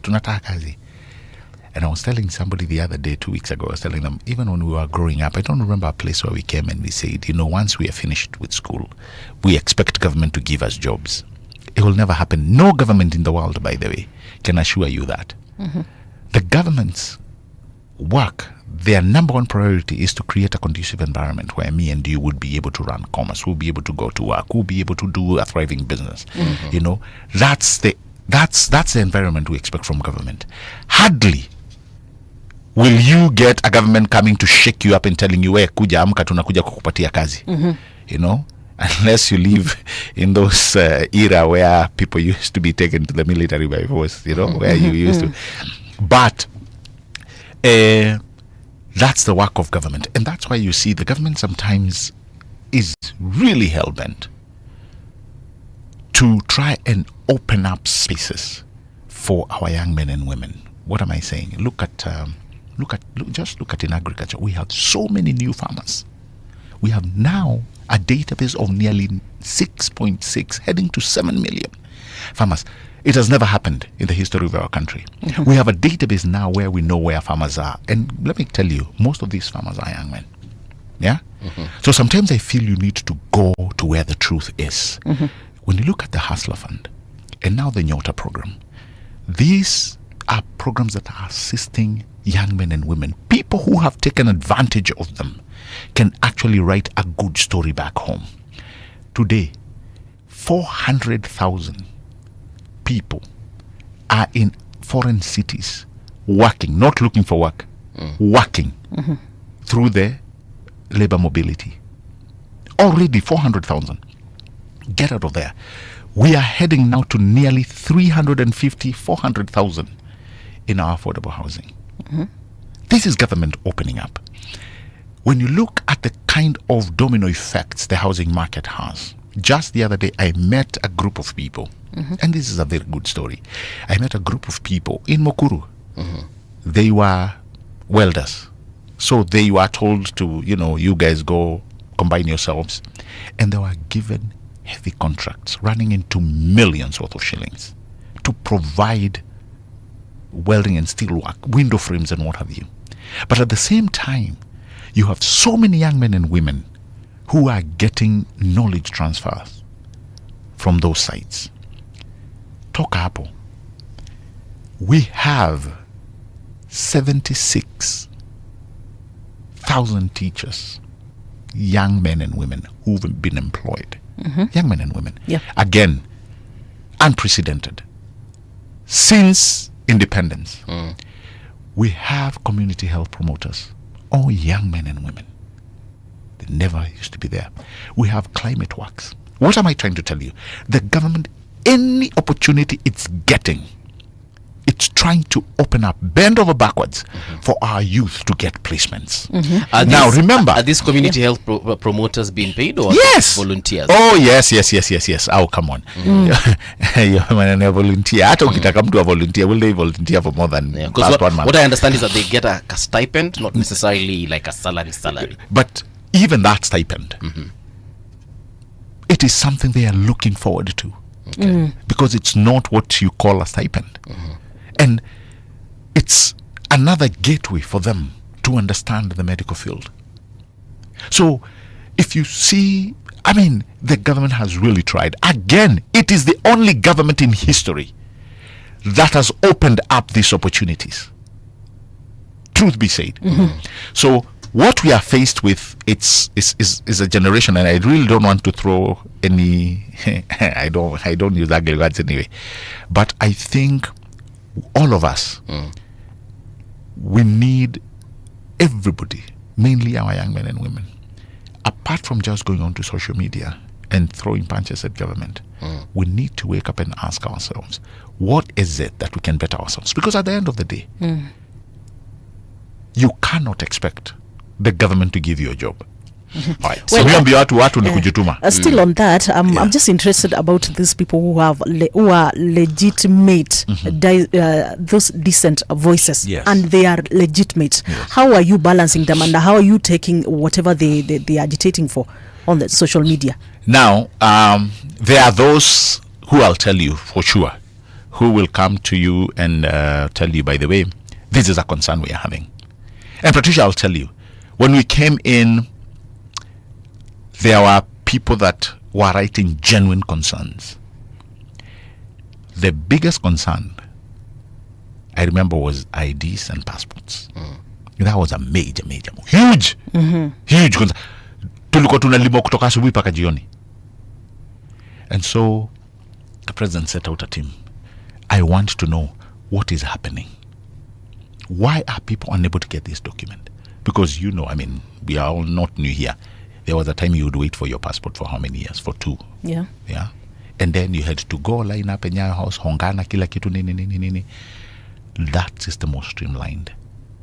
By now, the current deputy president, when he was Minister Interior, new machines were bought. Things were done. Do you know today, you can get a passport in 3 days? That is a tick, yes. Without paying anybody, without calling anyone. Fill out your form.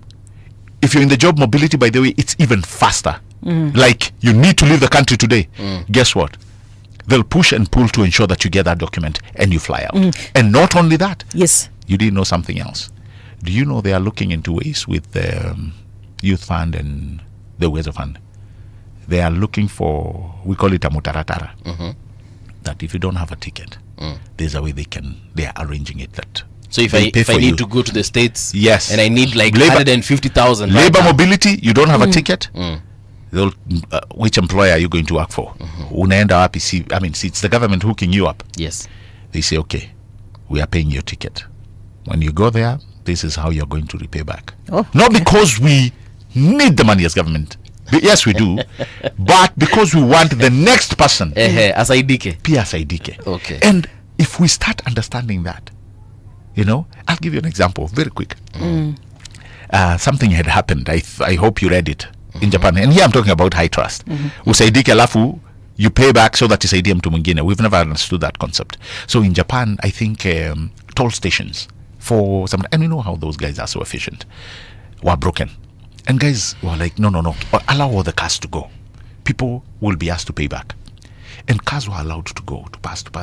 Everybody, they clear traffic. And guys are told, okay, you know, we had a problem with our toll station. We kindly ask you, if you use this road, kindly pay back. All of them, bar none, they paid back. Not that anybody would have gone looking for them. No. It was a request. High trust society. And I feel it may take us years, but I hope the coming generation will do it good. They will become a high trust society, because some of these things, some of these programs that we've initiated, if you look at things like Kuweza Fund, or like Hustler Fund, if you look at things like universal healthcare, they can only, including affordable housing, it can only go on if we start creating an element of responsibility that, yes, I need to pay my premiums for my Taifa Care, for my SHA. I need to commit so that it assists somebody else. And when I'm sick, or my children or my family is sick, it will come and cover. By the way, that is how it works even in all first world countries. I want to take you back to your role as a deputy government spokesperson. When this whole concept of government spokesperson, I think, was introduced to Kenyans during the time of Kibaki. Correct. When we had Dr. Alfred Mutua as the very first spokesperson. And we used to see that everything that the government used to do and perform used to go through the government spokesperson. And I think he had designated, was it Thursday? Yes. Where he would just come and give us a brief on what the government is doing and the direction the government is taking. Correct. Then we had a little bit of that also with President Uhuru. Yes. But we are seeing something different with the KK government, whereby ministers are making their own statements. The president, despite having you and Isaac and Hussein, he's doing his own announcements. He's doing it on Twitter, and he's doing it on Facebook, and he's doing it everywhere. And we're also seeing his other lieutenants making statements on his behalf. So I know that's a very good question again. So number one, we start with how this office was back in the day. So if you may recall, and I'm glad you've put it across, is Alfred Mutua was a government spokesman before the advent of what we are seeing, the advent of deep internet, before the deepfakes, before the social media. So it was easier for him, because back then it was still very traditional. You had to a newsroom, you had to call in press people, and you had to do a live one-on-one, which you still do. But in government, the number one spokesperson is the president. Number two, all ministers, by virtue of the offices they hold, and PSs, they also, ministers, let me start with CSs, they become the de facto spokesmen and women in their ministries. The PSs also depend, again, virtue of the work that they hold, they become spokespersons of their MDS. And you see how it's going. It goes around, because they have more information from time to time than we will do. So what comes to us as the office of the government spokesman is verified data. And we have a way where how that data is collected, it's passed on to us. So it becomes, when it becomes necessary, that's when you will see a cabinet secretary or a PS going to do that. Like you saw during Maandamano. Sometimes, in communication, there's something we say, the concomitance of communication. How you communicate, when you communicate, who communicates. When somebody like CS Murkomen communicates, sisi wote tunasikiza, he holds a very senior docket of internal affairs, of interior.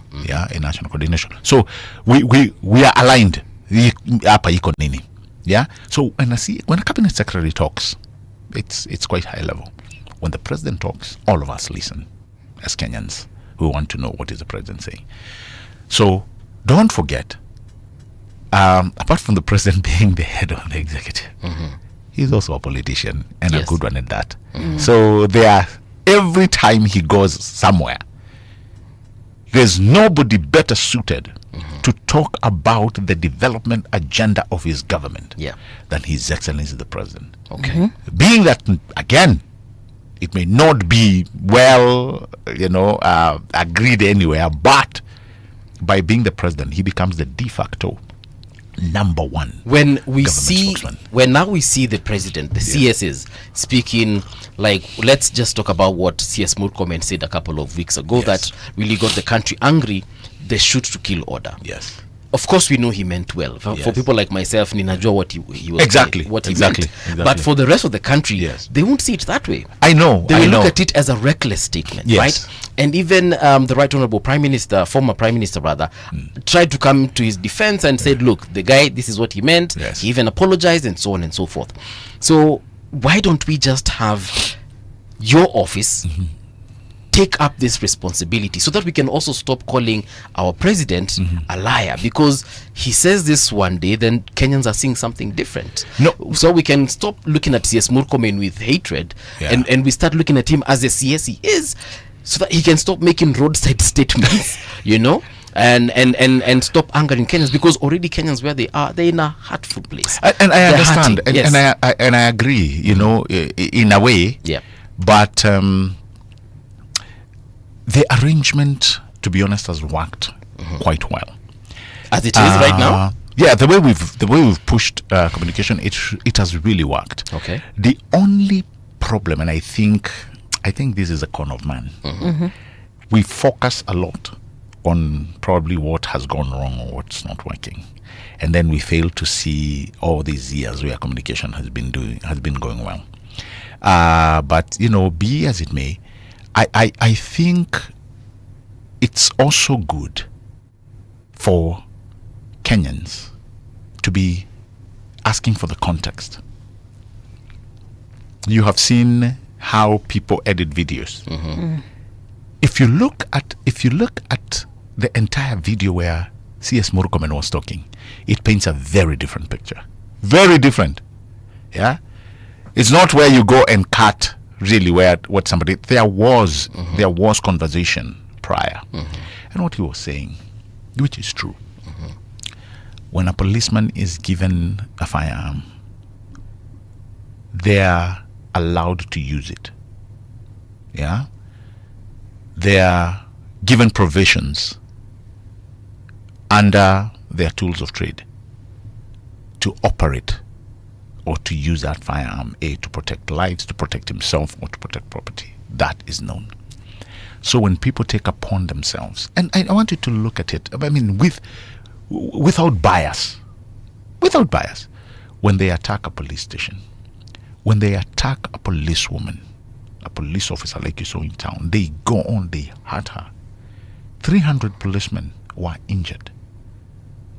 When they throw stones at policemen, these are people who are armed. What do you expect? Somebody the other day was telling me, oh, no, let's them use evasive, let them use their training.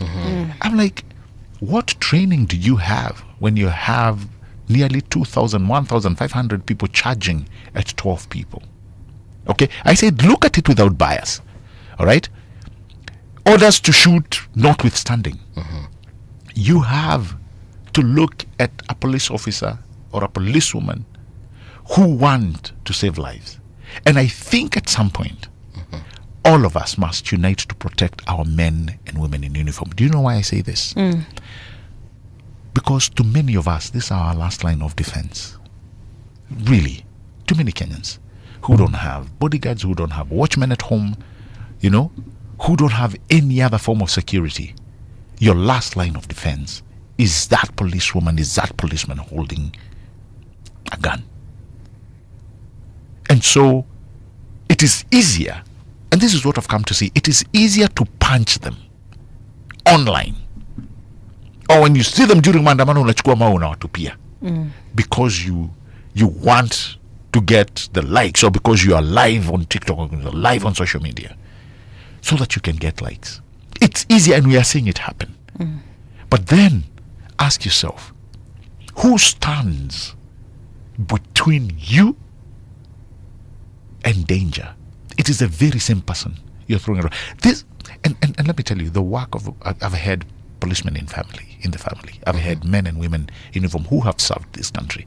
And I can tell you, my brother, they have the most difficult job you can ever imagine. Okay. And these are people who need our constant prayer. These are people who need our constant goodwill for them to be able to operate. When I say a society that needs to gel for us to move forward, I say this as somebody who has lived through the goriness of what the people who push vices can do. Gabriel, I want to also just talk about what the president said the other day.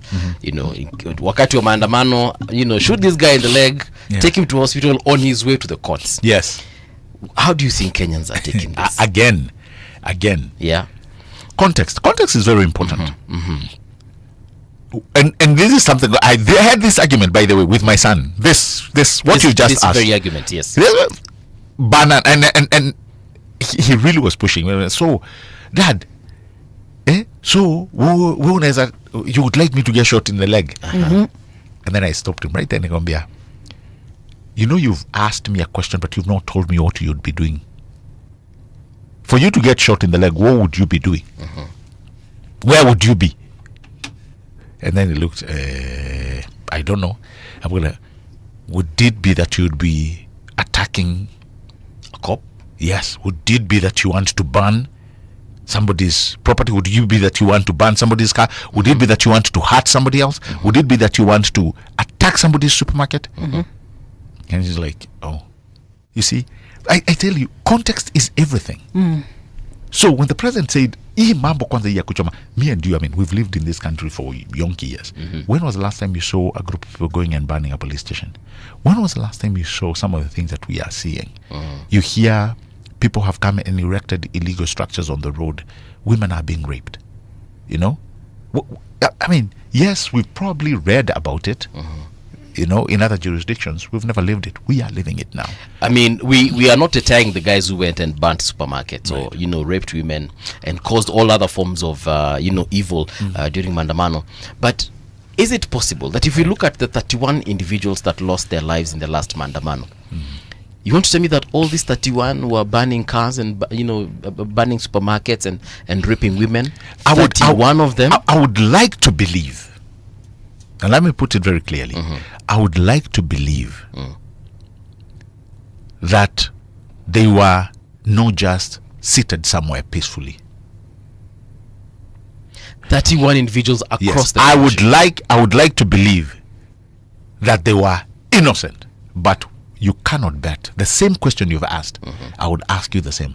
Are you sure they were not doing something? I'm not sure because I wasn't there. We are going to ask you. Exactly. Like, we are going so if what happened has been captured, as it will, because every case has to be investigated, including the 12-year-old child, everything that was shot in her house, watching cartoons, everything. And by the way, let me tell you, you know, sometimes people think that, oh, government glosses over everything. No. We have a policeman today whose charge sheet with the DPP came back for murder. He is standing trial for murder of a young man called Albert Ojwang. We have many policemen who are now in the dock for not following the laws of the land, the rules that govern, you know, how they work. So here we are not to gloss that, oh, we are going to cover a blanket or that they know. And the president made that very clear. Same thing C.S. Murkomen said. If there is a bad apple, because, I mean, again, we cannot go by this old idea that every person is 100%. No. Same way, you have bad apples in any sphere of commerce. It is the same thing you have in the police. But it is very important that those that are carrying their duties as per the book, they need to be protected, they need to be encouraged, they need to be given a pat on the back. Those that are not living by the standards those that are not doing, those that are using extra force, those that are misusing their weapons. You know, we have offices that are mandated again by the law to look into that, IPOA being one of them. We have internal discipline mechanisms in our police forces that also look into that. And we have to be honest, we have seen something getting done. The case of the 12-year-old who was shot, that one has to be investigated. We don't want this to be just, you know, pushed under a fluffy rag. Same way we had with Baby Pendo and many other Kenyans who have lost their lives. Right. River Alama, you remember what somebody just the other day said. You know, we had two amazing young Indians who had come to work for the then deputy president, the current president campaign. They were taken, they were murdered. You know, and vitu zikaenda zimeficha fichwa, but now the truth is finally coming out, and people are now being held or brought to account, you know, of their misdeeds. Did we ever catch the person who shot and killed Rex Masai? I do not know. So the question is, the question is, Yeah. how did we get here? You know, that is the question, because I'm like, the government has always been there.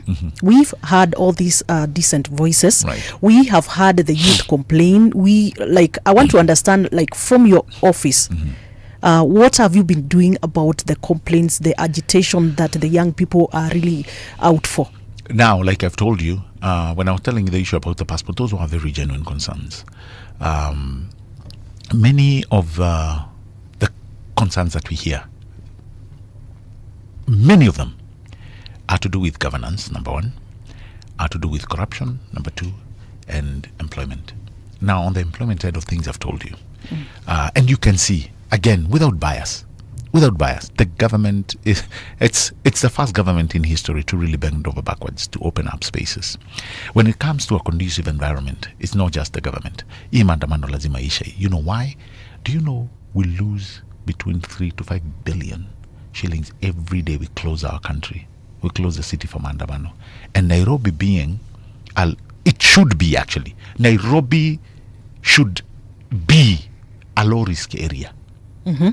Low risk meaning this is where we get much of our GDP. So can you imagine when we close the city?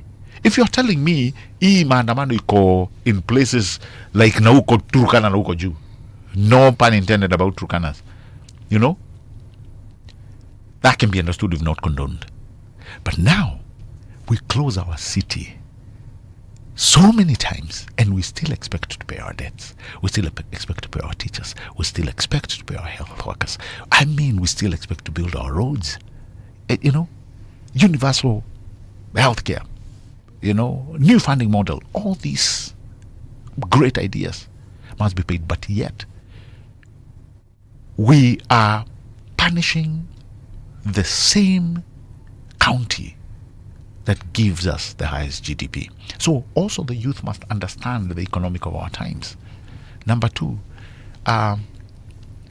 with the issue of corruption, again, without bias, I want you to look at some of the things that have been done. When we were coming into office, we had about 300 or thereabouts of what you call the citizen-facing services. Today, when you had the president saying corruption would be a thing of the past in his administration, he meant it. Today, we are hitting 20,000 plus citizen-facing services that have been onboarded on eCitizen. Let me give you a very good example so that you can see, you know, the seriousness of the matter. One of the MDAs was collecting between 400,000 and 500,000 shillings a day. 400? 5,000 shillings. In fact, it was ministry ya wanyama, parks, and you know it's not a linear that, you know, it's this day you have high months and you have low months where the tourists are coming, but generally the average was between 400. It was 405,000. So they onboarded those services. Shokon, you guess how much money they were collecting in a day? It moved from 500,000 to 20 million. In a day? In a day. Money that was going into people's pockets. And let me tell you, not only that, so many MDAs. Okay. That today, Yeah. we are not talking about collecting millions a day. We are talking about billions a day. Just the other day, look at what KRA said. Gabriel. Commander Ju. They surpassed, yes. This is in line with corruption. Look, the beginning of this month, an unprecedented thing that has never happened in the history of our country. Our procurement went E to E. You know what? I want us to take a short break, get into the news. Nikupatia nafasi pia kunywa chai kidogo. When we come back, we're going to be focusing on some of the things that we've just spoken about here in terms of, press freedom, freedom of expression, but most importantly, what the government has delivered for Kenyans. Excellent. Yeah? So do stand by, don't go too far. We'll be right back. This is Radio Generation.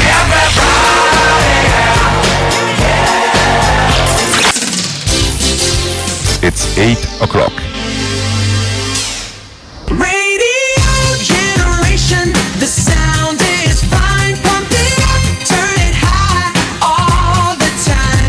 Let the music move you, let's sway. Radio G's got your jam all day. Radio Generation, the home of urban soul.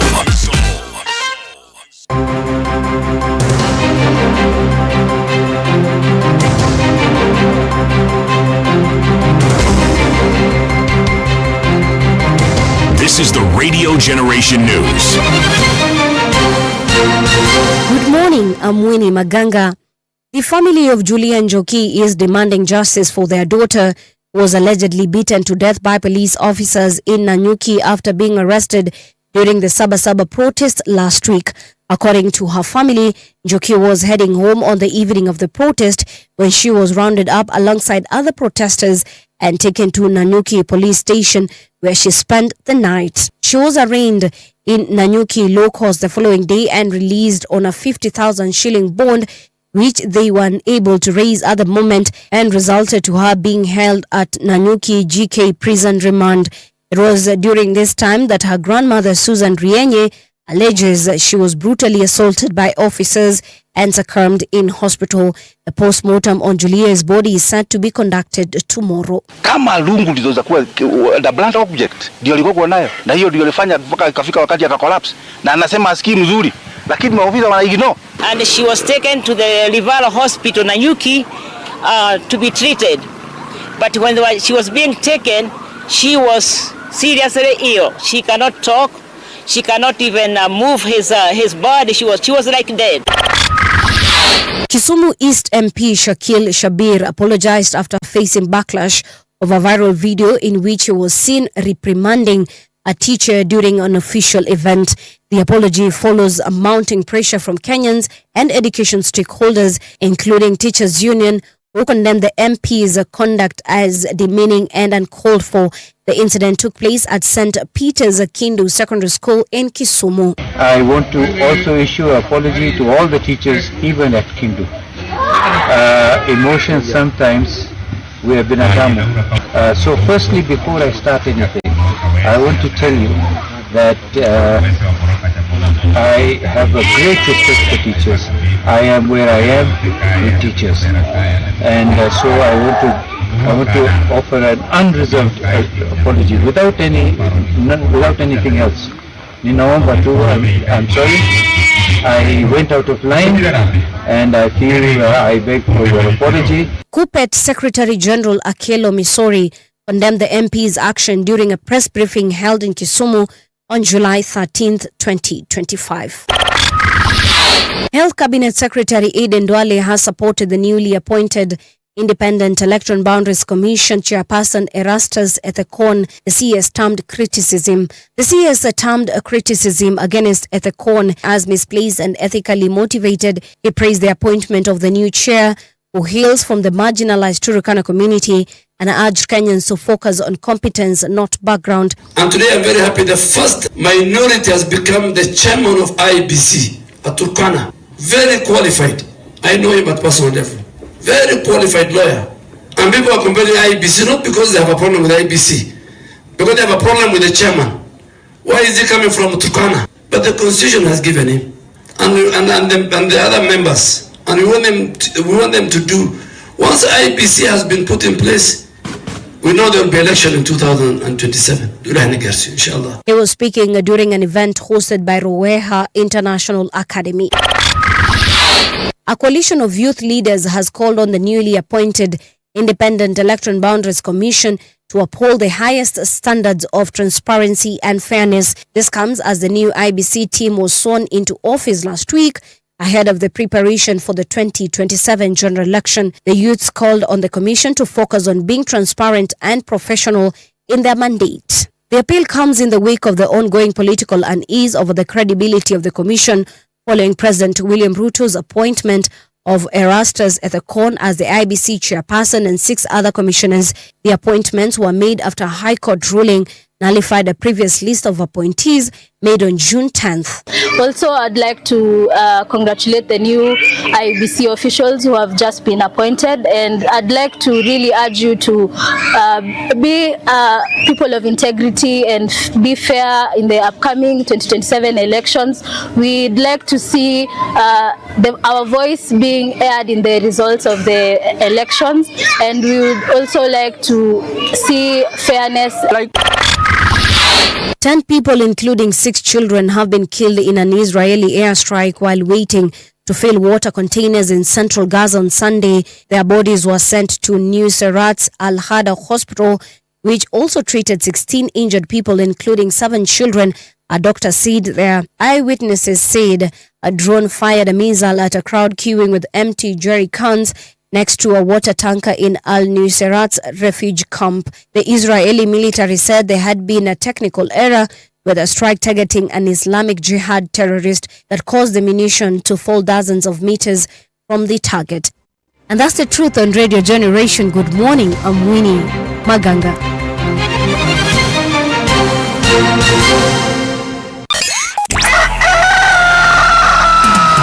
In the beginning, there was morning radio. I've never seen anything like this. But now there is Radio Generation's The People's Breakfast. Curious and bold, getting facts from the shadows. That's what it is. Now, as the city wakes and secrets stir, a bright new voice shines.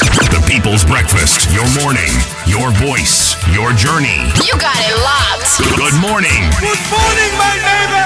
Welcome to the home of hard truths and bold insights.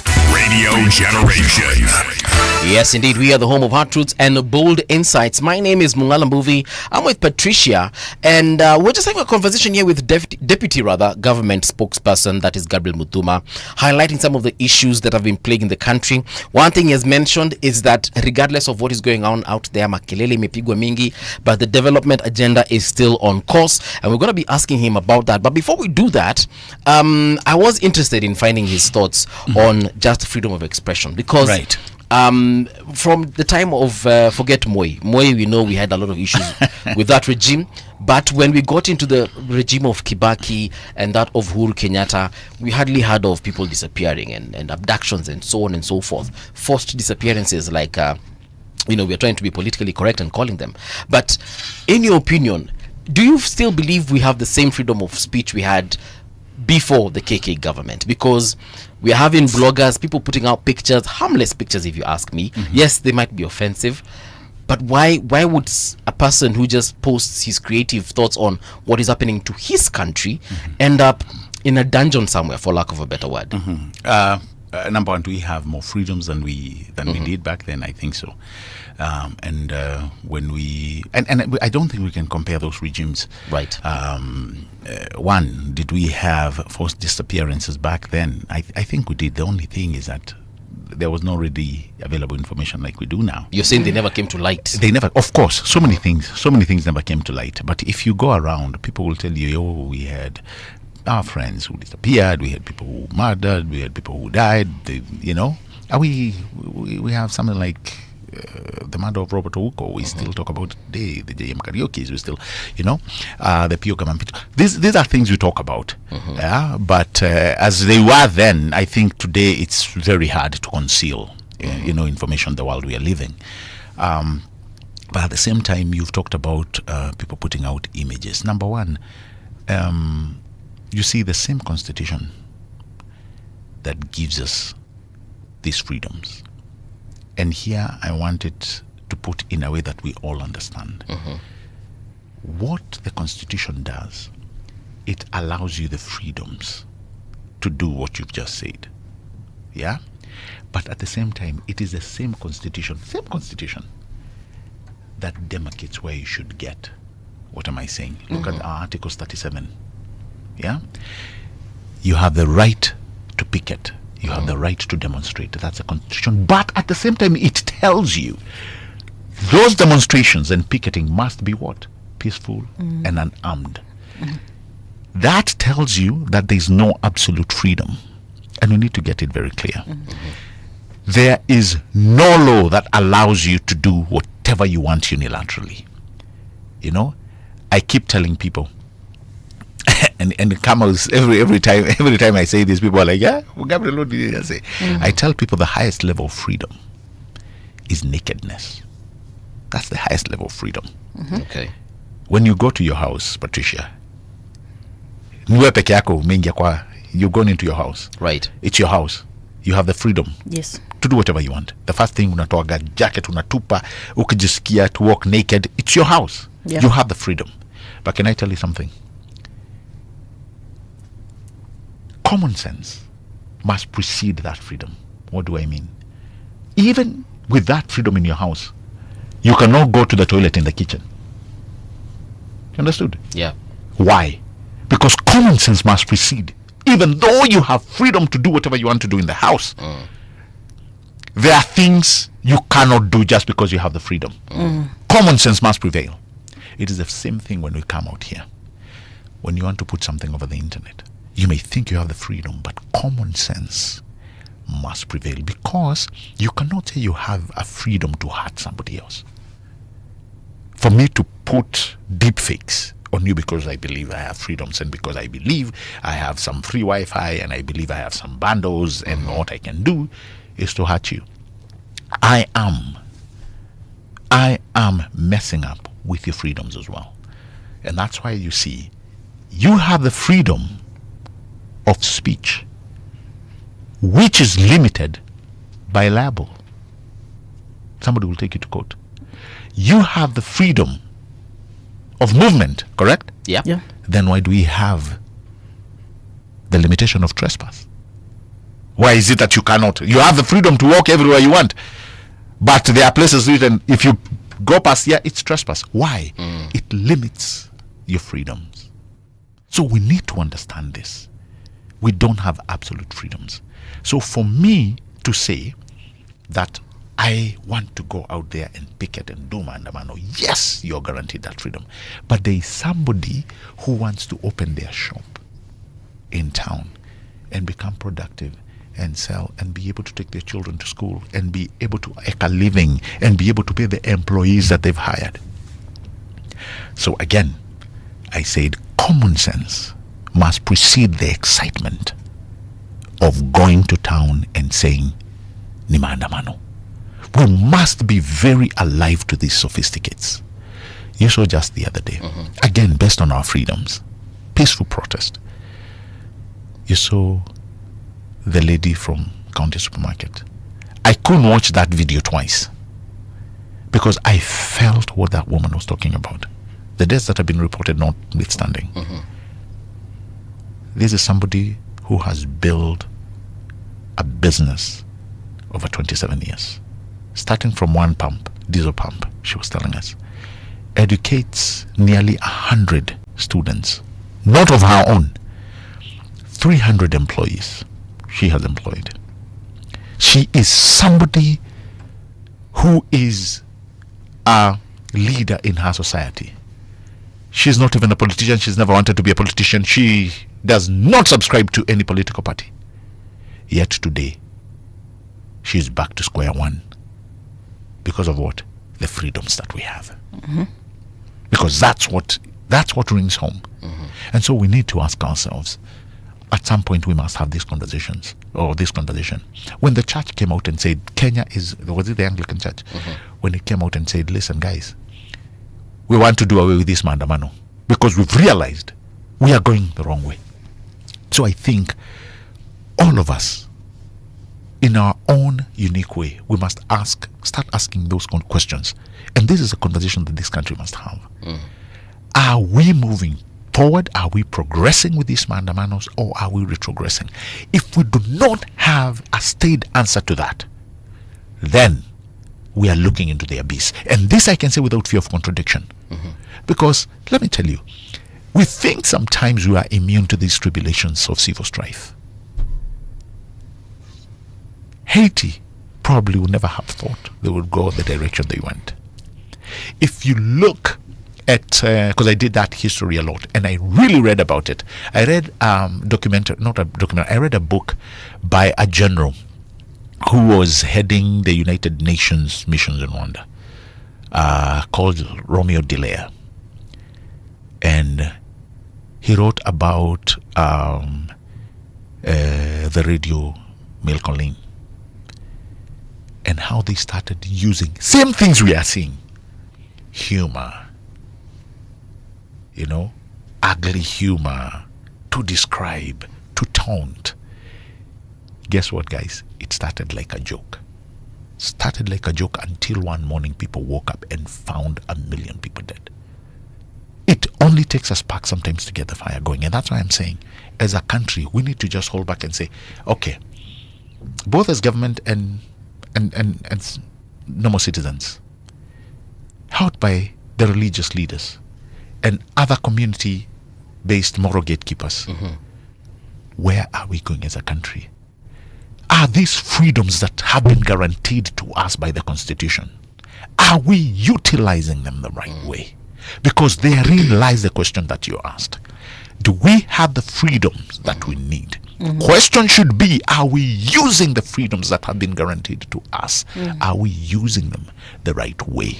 Okay, Gabriel, there's, the only problem with that, because I want us to just conclude on this issue of abductions and so on. The only issue I have with people being abducted is very simple. I have no problem with you coming to arrest me because I made a funny picture of Gabriel Muthuma. Yes. I've drawn Gabriel Muthuma in a certain way that doesn't, necessarily augur well with you. Fine. Come arrest me very well. Take me to a police station that is well known. Right. Charge me with an offense. Right. Take me to court. Let me argue out my case.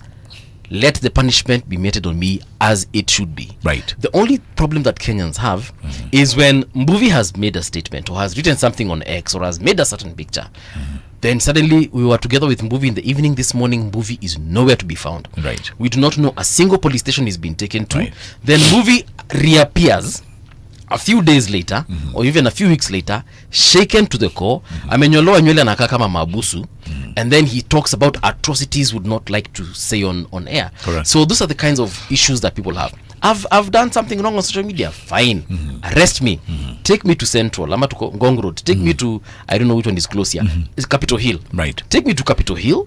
Charge me with an offense. Let my lawyer know where I am. Let my parents, my wife, my children know where I am. That's the only issue Kenyans are saying. And again, let me support on that. When I came here, I keep telling people, sometimes people, when they ask us questions, they think we'll hide. Oh, no, that's what the kids. Again, let me repeat it here. The government does not condone abductions.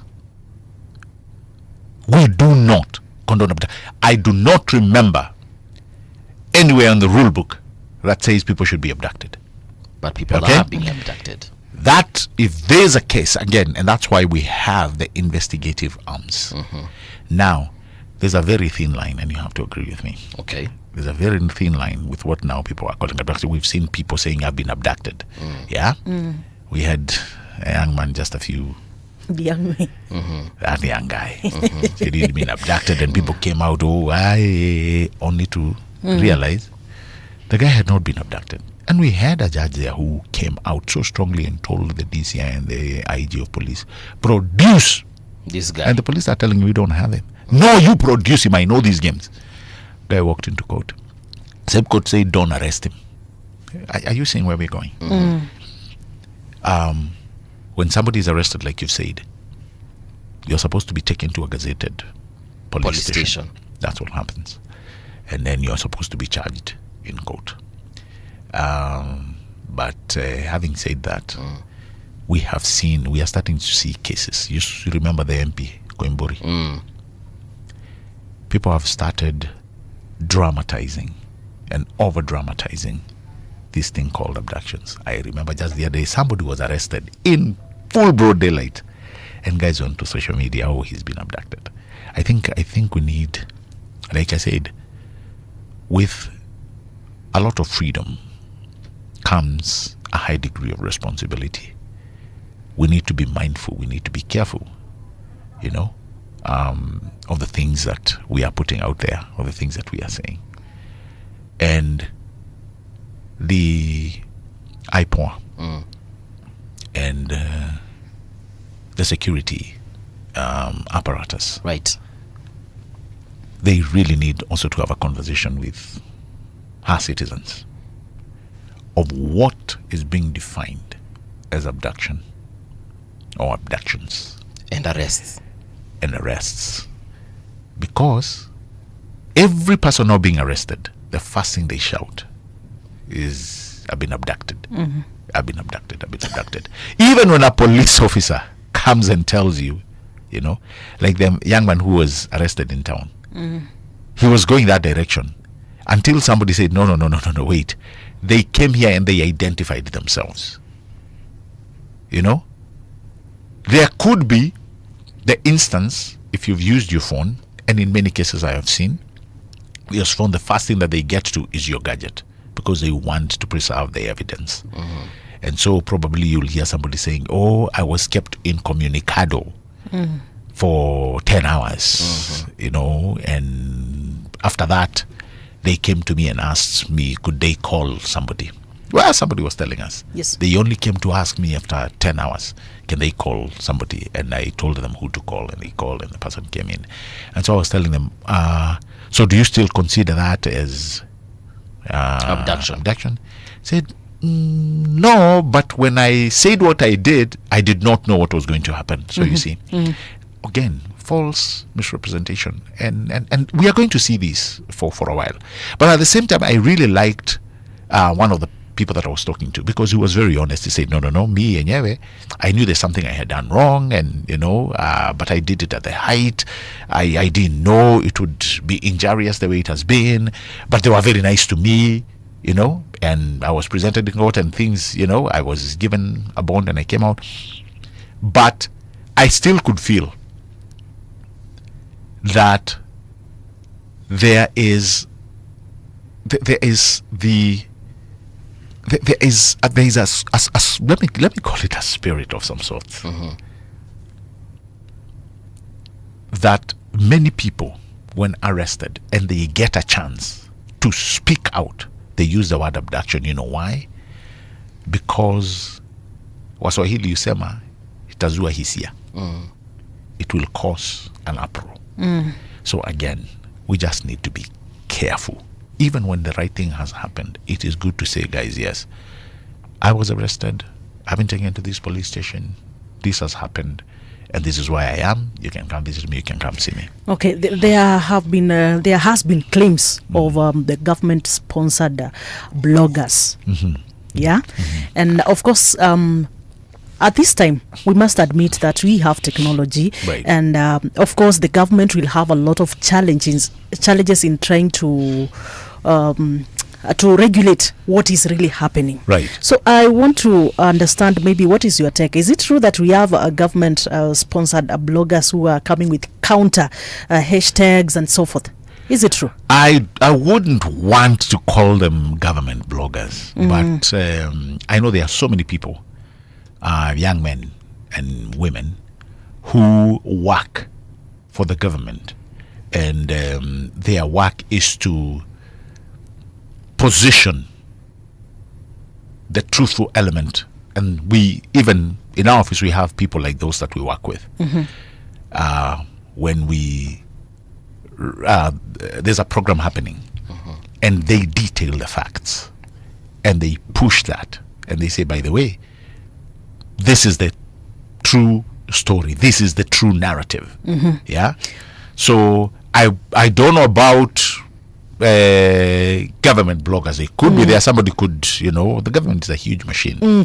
Because like the other day we had this hashtag of Sirini numbers, and somebody told us at this hashtag it is actually from the government. It was Boniface Mwangi. Yes, Sirini numbers. Yes. Alisema hashtag ya Sirini numbers nyinyi ndio mlianza. Ni ya gava. And let me tell you, gava mazewe naingiliwa. There are so many things I hear. See, it's not only that. People come and say, no, this is something sponsored by government. Like I told you, it's very easy to attack government. Very easy. In fact, it's the easiest thing to do because everybody believes this government, this is a huge balloon that you just need to hit at. And, you just continue hitting at them. And it's easy because, it's something you can see. So when you write to give or take, a CS, somebody when you write to a PS, when you hit out at the president, when you hit out at us, we are exposed. We come out to you on a daily basis.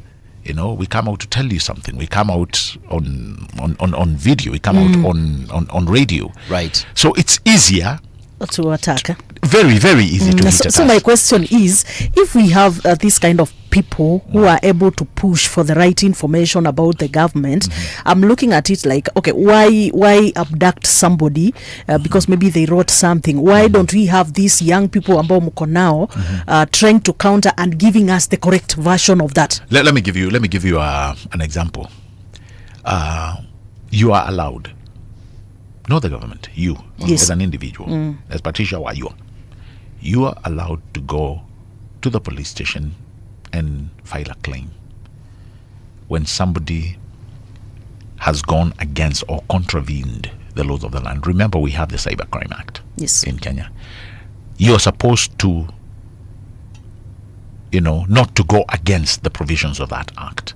So when somebody goes out and does some very crazy things about you, you are allowed, by the same constitution giving him or her the strength or what they are calling freedom. Yes. It also protects you. And so when you go to court, you go and say, hey, or you go to the police station and say, you know what, this is injurious to me or my business, and I need something done. Huyo mtu amefanya hivyo, anaenda anashikwa na Subaru. Yeah, Subaru, pickup, gari ya number polisi. plates. Yes. Yeah. They are arrested because, don't you have rights? I do. Exactly. So unless you're saying we allow a free fall, watu wakubadilishwe kuandika ili kitu wanataka andika, watu wakubalishwe. I've told you today, the greatest democracy on earth, the land of information, the land of social media, have come up with an act which passed Congress unanimously. It's called the Takedown Act. Why do you think they did that? Because they also need to protect its citizens. Because they have seen the dark side of social media and the internet. And by the way, the reason why they are setting up laws is because they've decided it cannot be a free fall.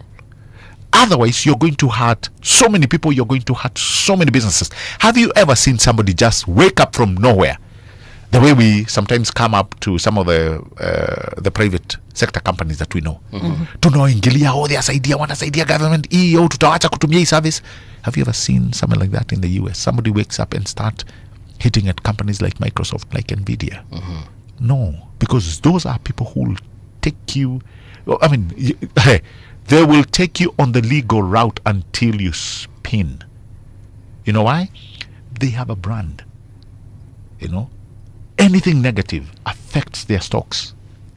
So they can't allow. The law has to protect them. Even though you have the right. Here I'm not talking about a third world or a developing country. Here I'm talking about the number one economic giant, what we call the free world. They've come up with laws and regulations. The EU has done the same. Look at the Middle East. It's not free for all. You have to be mindful of what you're putting online. They are not doing this because they want to, to be stringent on what you call or be less incentivizing to the youth who want to think big. No, they want to ensure that everybody is protected, including businesses and industries. And that is the reason why we all as a country must look deep into some of the acts that we have. How do we protect majority of the people? You know, whose businesses are out there that can be destroyed by rumors, by disinformation, by misinformation, by malinformation. How do we protect them? That has to be very clear. Most of them have employed so many Kenyans. Unajua sahi you can start a rumor about a company XYZ. Yeah. And it goes And like it brush spreads, fire. yes. Product ya mtu tumekunywa nini. It could be milk. Nimbaya. And it goes like brush fire. Soon before you say cut and a half, the entire industry is affected. Well, I was looking at real issues that are really affecting the country. If maybe people on social media, they point out an issue, and especially issues to do with the high cost of living, there are some specifics that people are pointing out. Correct. That is what basically I'm talking about. And by the way, you see like the issue like which you've raised, the high cost of living. When we came in, you remember, we can never forget this. When we came in, mambo was unga. You remember those guys who are walking across town wameva sufuria? There's something called credible deliberate actions. The president sat down, and by the way, he did not just think things on top of his head. It was serious planning. Because I remember I was in some of these meetings. What are we going to do here? How? And it was like a puzzle. How do we bring this cost, the cost of unga down? How do we bring the cost of fuel down? How do we bring the cost of oils down? By the way, it was a big conversation. People burnt the midnight oil to say, how do we ensure the farmer can grow, can produce more? For the first time, I'm sure you can't even remember the last time this country did not import sugar. You can't remember when the last time we didn't do it. But look, we are doing it. We are doing it. The first time we've had so many farmers on our grid. Fertilizer, the subsidizing of production. Genius move. G2G on petroleum. Gabriel. Kutoa middlemen. Ya mwisho. Kahawa. Kahawa. Majani chai. Right. For the first time, farmers. It's not us. Farmers are the ones telling us. I have lived in this country all those years. I have never seen the payments that are being made. Right. We were swimming around 50 shillings. Now we are at 155. I want to do traffic. Niambia watu kuna watu wamekwama Mombasa Road mahali. Then when we come back, we now talk about that development agenda. Wamekwama. Aya, tunaangalia barabara hapa hivi Mombasa Road. Where today it's a thick day for everyone on Mombasa Road. I'm so sorry. I feel you because I use the same road there. So the traffic situation has thickened worse than we even thought. It's stretching all the way. I'm going back and the map hata inifikishi. Alright, so imeenda all the way back to Agol Grand Hotel, that is next to the Nairobi airport. The traffic there is crazy, and it's because of the construction that is happening around Bob Mill. A construction that started yesterday, and it has caused a lot of drama. Yeah, so if you can use the expressway, good for you. Which also, by the way, right now is also bumper to bumper, an unprecedented situation. Now the roundabout along this is which bypass? Airport North Road. That road is now bumper to bumper also as well. Everyone trying to join Mombasa Road is causing traffic because of the earlier situation that I mentioned about the construction. And this is by the way on both the expressway and the main road. That is if you're heading towards town. It's really thick today. If you do not have to go to work, just call in and tell your boss. Leo na maandamano is the same thing. Yeah. Patricia, what are you seeing on your end? Langata Road, as you get to Nyayo Stadium, kwa roundabout hapo hivyo ndo unaona kidogo kuna msongamano. If you go to Jogoo Road, I'm also seeing particularly the area of City Stadium as you get to town. That is the area where we are seeing traffic. When you go to Ngong Road, kawaida yake pale junction halafu yes, around junction pia na hapa naona Prestige, and then community as you get to town. Those are areas tunaona kwamba kuna traffic. Thika Road, area ya Roysambu, footbridge hapo hivyo, Guru Nanak pia I'm seeing things are not that good. alafu pia tukienda upande wa Uhuru Highway, right, near Nyayo pale Nyayo House and Globe roundabout, that is where we are seeing a traffic. All right, anything on the roads you think we should know? You know where to find us, Radio Gen KE, across all social media. Traffic on Radio Generation. We are in studio with Deputy Government Spokesperson, that is Gabriel Muthuma. We were just talking about maandamano and abductions, and he has elaborated on some issues, but I'm sure Kenyans have got a million other questions in regards to that. Yeah. Actually, I have one before we end the issue of maandamano, because I have seen the government state as framed this maandamano to be politically instigated, yes, instigated, and especially because of the opposition.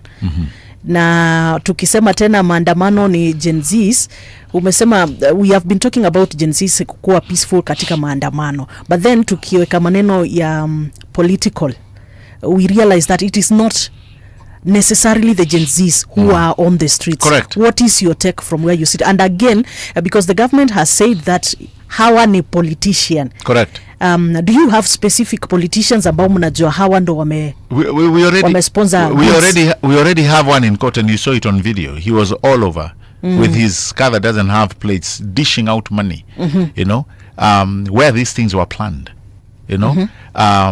There was intel that people are being told, guys, these people are planning to attack ABC, you know, and even though the government was to hold back, you had officers who went out to really talk to people, you know. And this is the danger about politically or political instigated violence. You don't know what will happen next. And it doesn't matter the number of people or the number of police you put on the streets. If we are to be honest, look at the number of policemen we have against the goons that you saw all over. Most of them are chasing the policemen.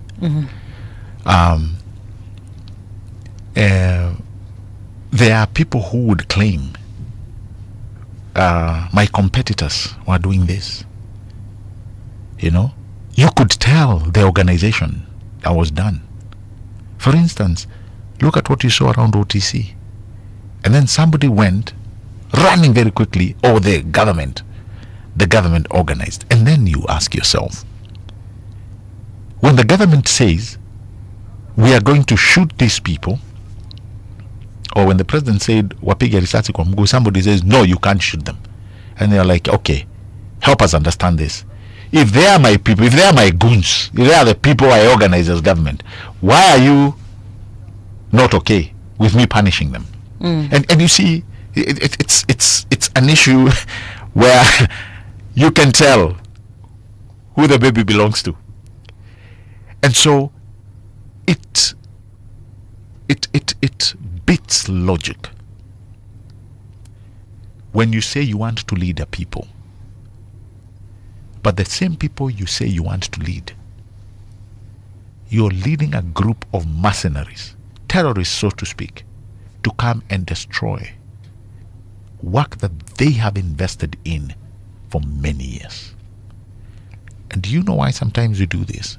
So that you can have a platform to brag. By the way, this is the most dangerous philosophy I've ever seen.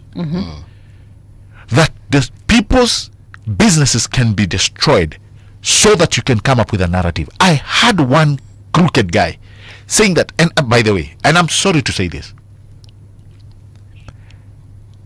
that the county of Nairobi reduced its capacity to go and paint houses of a particular community so that they can be attacked. Me, I have never had such a thing. At the county comes with paint and marks houses. And somebody goes on live TV. He was actually in church. And you're like, wait a minute, rewind that. You look at the person saying it and you wonder, this is somebody a few people are considering to be their leader? Because when you look at how crazy that statement is, it should send shivers on any self-respecting citizen. Okay. Gabriel, there are some two names I just want to mention here. One of them is Samido. The other one is another police officer who resigned, I think, last week, Hiram Kimathi. Actually, he was seated on that chair days before he resigned. Right. And these are police officers who are saying that the government has targeted them because of their views, whether political or otherwise. Yes. What would you say that? No, I mean, would you say about that? that's very clear. Yeah. In government, you follow a chain of command. That can never be excused when you go outside that chain. Simple, plain. Where I sit, you can go when I samaga tunaweza enda nyuma ya tent, and you can raise you have a forum actually to raise your grievances. Right. There is a forum. There is. Let nobody cheat you. So when somebody gets out of that chain of command, can never be excused. That is simple and plain. Kama utaki, funga virago, ondoka. In a very good way. In a very good way. Same way you operate here. If somebody does not feel okay to work with what is laid down, right, and they don't want to follow the laid down structure that allows them to give out their grievances to be heard, you cannot deal with such a person. Right. And that's why all of you should be asking, hey boss, by the way, did you go to your bosses about this? Did you follow the chain of command? Did you follow the chain of command? Because there are so many things. Yeah. There are so many things. By the way, there are so many people. Hiram said that he was sent to Todonyang.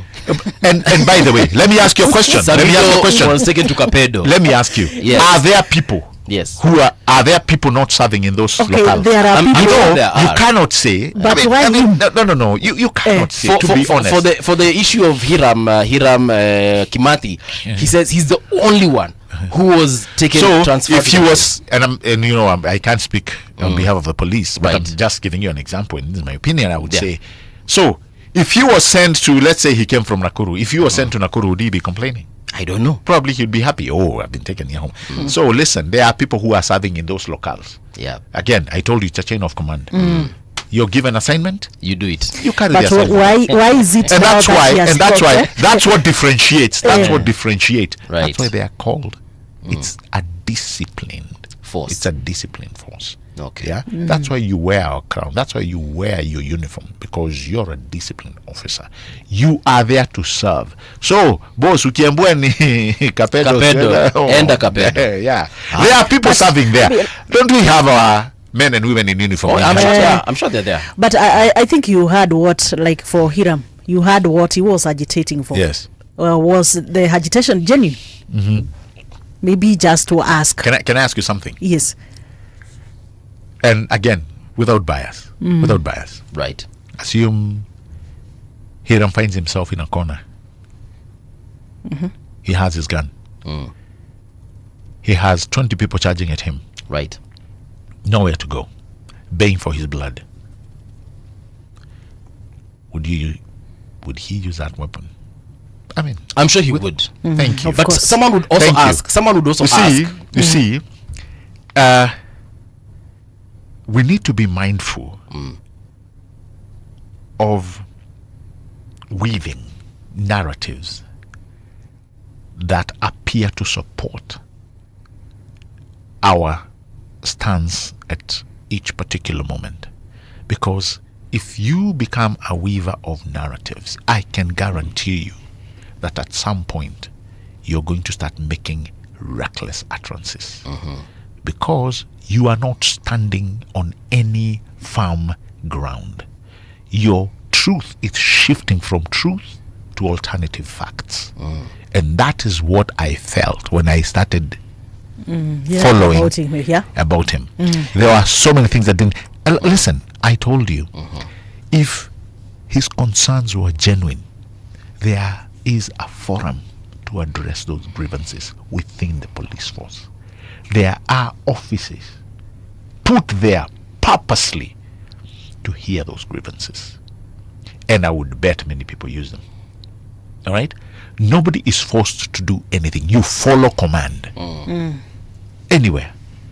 Just like in the military. In the military, if you say me mimi nimechoka kuona in war. Mimi nimechoka killings. I've laid down my gun. I don't want to fight. Na utoe nguo na uende. That's why they'll tell you they call it AWOL. Absent without leave. Yeah, absent without leave. AWOL. Yeah, AWOL. You departed duty. You know, if there are benefits, they are taken. You know, they are taken away. You know, something like that. There's some element of punishment. It is because you have vacated your original calling. Right? Okay. So it is again wrong, and that's why I'm saying when you weave narratives, you come on public radio and say some of the things that you're saying. You are creating a narrative where you want people to feel a certain way about you. But very few people will ask. Because even you, I didn't hear you asking him. Very few people will ask. Did you go through the chain of command to air these grievances? Or is it because now you're angry because you don't want to go to the place you're told to go? Remember, even Samido, they were not fired. They were not let go. They chose to abandon. Yeah. And you know, sometimes, and I know there are so many young men and women who are ready to jump and take these positions. Why couldn't he be transferred to, I don't know, Gigiri? Why couldn't he be taken to Machakos? Now, you answer that question and you're smarter in this room. Why could he not accept to be transferred where he was transferred? What's the difference? What's the difference? Well, there's something that I'm taking, let us just take the message, the underlying message about whatever he has been agitating for, because when he came here, we interviewed him here, and of course, he talked of reforms that never work. And actually, let me just talk of the welfare of him as an officer, the cops, and so forth. Like, kulikuwa na legitimate hapo issues ama concerns that I feel hata wakati wa Gen Zs, people also still raised them. Sawa sawa. But now, I want to look at the government from the perspective of, do you get lessons from these things these people are doing? Number one, I think it's either early this month or late last month. CS Murkomen laid down a structure of new reforms in the police force. We saw that. Do you see where the president was just the other day here in Kilimani? What were those? So are new police houses. Go to Eastlands, was in somewhere on Jogo Road. The president was there a while ago. Police houses coming up, new houses. If there's somebody who is mindful about the welfare of the police officers, is the president. He understands if they are going to serve us well, they can't live in tin houses. Yeah, he won't allow. Again, bending over backwards with all the problems we have in this country to ensure that policemen live in decent housing. They live in a decent environment. All right. And by the way, you have not seen, and by the way, without bias, you have not seen such undertaking in the history of this country. Let me tell you, in the next 10 years, God willing, we'll be talking and we'll be telling a different story. If there's somebody who is committed to changing this country, not just the rhetoric, no, it is the person of President William Ruto. And it's because things we have seen. If it wasn't there, I wouldn't be talking about it. You have seen it. We may not clap and give him kudos, but those are facts. Go, you're seeing them today. If you go, have you seen the Nairobi regeneration? Have you seen the Nairobi River now, how it's starting to look, the gabions? Oh, my friend, wanasema hii kitu tutabadilisha, Kenya hii tutabadilisha, hii Kenya tunabadilisha. You know, I heard him say one time, who now, the president? Yeah. Okay. And he so much believes in it. And when I looked at the whole infrastructure, I'm like, it is very doable. Even for the people who have a slight, can it be done? Is it possible? It is doable. By having this country be slum-free by 2050, Patricia, it is doable. And I actually came to believe we can do it. We can do it. Because either we accept the 7 million people living in the slums continue to grow, wafike paka Muthaiga, waingie paka, Kibera comes all the way here, iende paka Langata, then we must do something that is deliberate. And that's why this affordable housing, it's not a trial and error. It is something thought by serious minds. And it has actually used the best global practices that everybody who instituted this kind of undertaking, they were able to perform it, they were able to do it. And I can guarantee you today, mark the dates, mark the world, mark my words. This affordable housing will change the landscape. Okay, I have a question. Why do you think there is this high level of mistrust? Because from where you sit, a lot of good things that the president has done in this country, but then you realize that huku nje mambo ni tofauti. People do not trust, and I want to understand maybe what role are you playing from your office to ensure that now you restore this trust? Well, apart from the misinformation and disinformation, which we are all trying to fight, the truth of the matter is much of what is being done can actually be touched. It's tangible, whether you like it or not. And this is not an issue of believing or not believing. This is an issue of showing up. Today, if you show up at Mokuru, you will see what is coming up. Today, if you talk to farmers, they will tell you the truth. Today, if you walk to coffee farmers, if you talk to milk vendors or milk farmers, if you go to tea farmers, they will tell you the very same thing. They will tell you, by the way, unprecedented. Today, if you go to hospitals, including when people are saying, oh, SHA is not working, 24 million Kenyans have already been registered. Billions of money already spent on SHA. People are giving factual testimonies, not government. They are telling you, by the way, mimi nilienda hiki tulilipia karibu 1 million. These are testimonies that we are seeing. Paperwork that we are seeing. Right? When you go to the barabara people are making fun of ile ya kutoka ienda Kotulo ikuja tu, people are making fun of it. Guess what? That road is being done. When you look at Kasarani today, it is a project to behold. Walk up here on Ngong Road up juu, look at what is coming up Talanta Stadium. I mean, it's not about being told. It's just opening your eyes and seeing what is happening. And I believe at some point you can talk about mistrust. You can put as many negativities out in our social media, but there's one thing you cannot fight with: the doability of President William Ruto in just 2.5 years. Gabriel, we have about 6 minutes to the end of the show. Right. And there's a situation that is really burning, and it's the job scams. People are complaining that government has promised them jobs, especially abroad, only for them to get to those countries, destination countries, and they find that it was either a scam or they are being sold into slavery. Like we had some individuals that came from a country in Asia, where they had been held with thousands of other people from all over the world. Yes, I followed that actually. You saw that story? Yes. I saw that. So what's the deal with that? I saw that story, and let me just make it straight. The government was not involved, was nowhere near that story. Nowhere near. As a matter of fact, the government was trying to dissuade people from going there. From going.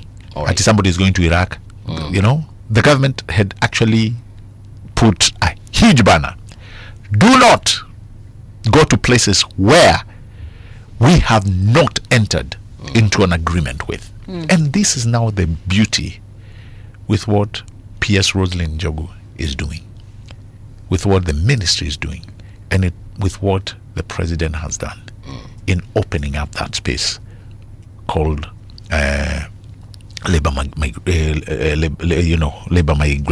I was told not to use that migration, but labor mobility. Right.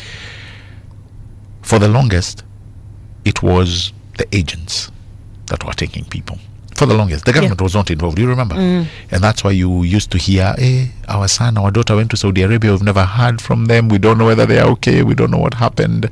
You hear, they went, I don't even know which country they went, they left, they said the Middle East is big, there are so many countries. With the labor migration, with the labor mobility, the true genius of it, the government is not sending you out when there's no job vacancy. And that's why I said, when you land in the city you're landing, you're not going to look for work. You are going into employment directly. True genius. Now, obviously, the cases of fake agents have been there. So many people have been scammed in this. In fact, let me give you a story. When there was intake of the Qataris, they came to do the interviews there at KICC.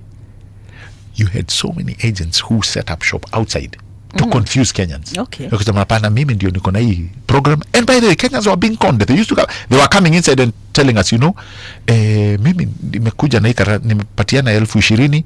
And guys were like, my friend, are you not reading? These statements are very clear. Online. Don't give money to anybody. Come straight. This is your so you're left wondering, what are these guys reading? But I just want to be very straight on that one. The government was not involved in those videos that were going forward. The government is very clear that where you're going, they know the kind of work you're going to do, and sometimes, many times, they even know your remuneration. They sometimes are acting, in fact, in most of these deals, they are acting as the goodwill ambassadors, so that you do not go and find yourself in an environment that you can't explain, or one that is not advantageous to the kind of profession that you're doing. They are trying as much as possible to match you with an area where they know you'll not only be productive, but you'll excel. And many Kenyans, 400,000 and going up, have already taken these placements. When you look at it, whether it's outside the country, since KK took over. Yes. Since this labor mobility started, 400,000. Now, in the new coming months, we are going to hit 500,000. Kabla tuseme tukifika huko 2026 mwisho, 1 million, maybe 1 million plus. And I can tell you, the good stories that we are hearing, and I hope those guys will be able to write and say the kind of, environment they are finding. We are bombarded with young men and women wanting to go out there. And from time to time we see how negative people are. Ati nyi mnaenda huko kuosha vyombo. And I'm like, wait a minute. Why would you even say that? Why would you even say that? But here we still have domestic workers. Are they any lesser? Correct. Than, So the negativity aspect again comes in. But what I keep encouraging our young men and women, when you find a place to make a living, hata sio mambo ya kujituma, go work hard, that what you leave there is a mark. We all started from somewhere, Patricia. Some of us started from very humble beginnings. But today, it's not about where we are, but the journey that we have come. And that, to me, sometimes defines what we become. How much you put in. The energy you come in with will always be paid. Today, I met some young men and women in Ruiru, affordable housing. Somebody who was telling us, a very young guy, who was telling us, me when I came here, I didn't know how to bend chuma. I came in as just mtu wa mkono. He said, today, I'm a very good bricklayer. I understand the measurements of sand and cement. Young guy. And he's saying, I now know, I've been here for 1+ years. 1 year and a few months. And he says, I can shock you, Mr. Gabriel, that if I find some to money, I now have the knowledge. Listen to this. Very young guy, in his 20s. I now have the knowledge to build my mama house. Can you imagine? I know where to get stones. I know where to go for semen. I know where to go for chuma. And I'm looking at this young guy. I'm like, really? In 1.5 years, I was in a polytechnic. And I can say, in that 1.5 years, I have learned so much that I would have never have learned anywhere in any classroom. Gabriel, we've come to the end of the show. Amazing. And I feel like you probably needed more time. I do. Many questions that we haven't asked, but yes. No problem.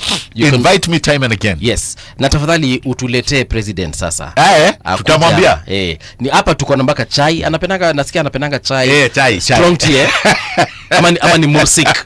We got him. But thank you so much for coming and making time to just come and have a conversation with us. It's been an honor. It's been an honor. The rest of the questions we shall send via email. Where tuma? Tafadhali tutaweka kwa website yetu. Tuma kabisa. That is where we come to a close as far as this hour is concerned, as far as this conversation is concerned as well. But do stand by, because in the next hour we're still having an even deeper conversation, and we shall be deciphering some of the things that Gabriel has said here. In his absence, mali katukata katikati. Tuweze kusema, I'll be listening. Kile kiko kwa roho. I'll be listening. You know, so that we can see the truth. Ati Gabriel amekuja hapa akatupiga kipindi. Well, thank you so much, Gabriel. Hope to see you again soon. You will. All right, Sasa. Here is Winnie Maganga with the news.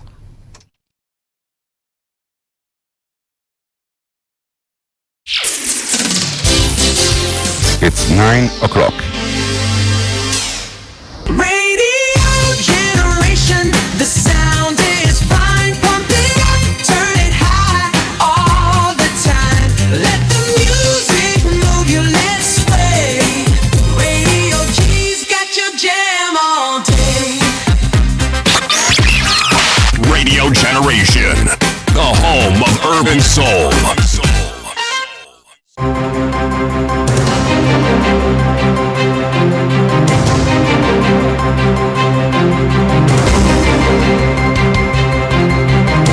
This is the Radio Generation News.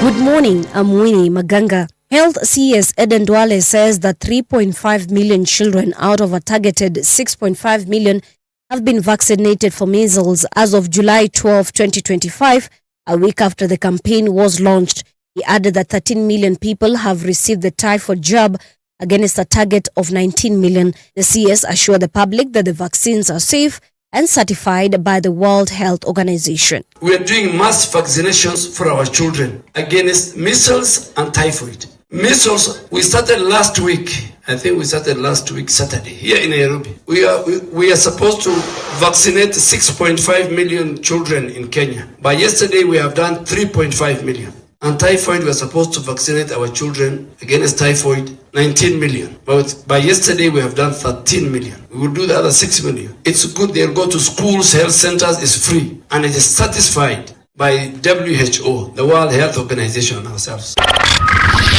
Kenyan lawyer and political firebrand Miguna has rubbished former Interior Cabinet Secretary Fred Matiang'i's plans to vie for the presidency in 2027. The lawyer said Matiang'i should be disqualified from public office over what he described as a record of impunity and lawlessness. Speaking during a Citizen TV interview aired on Sunday, July 13th, Miguna accused Matiang'i of gross misuse of power during his time in government, linking him to state-sponsored brutality, illegal detention, and personal acts of intimidation and torture. If we want to transform the country, and I believe we do as Kenyans, we cannot tolerate, entertain, and coddle characters like Matiang'i, who have not been punished, even though there were several court orders that found not just that he subverted the constitution, but that he was unfit to hold public office. He has not honored any of those court orders.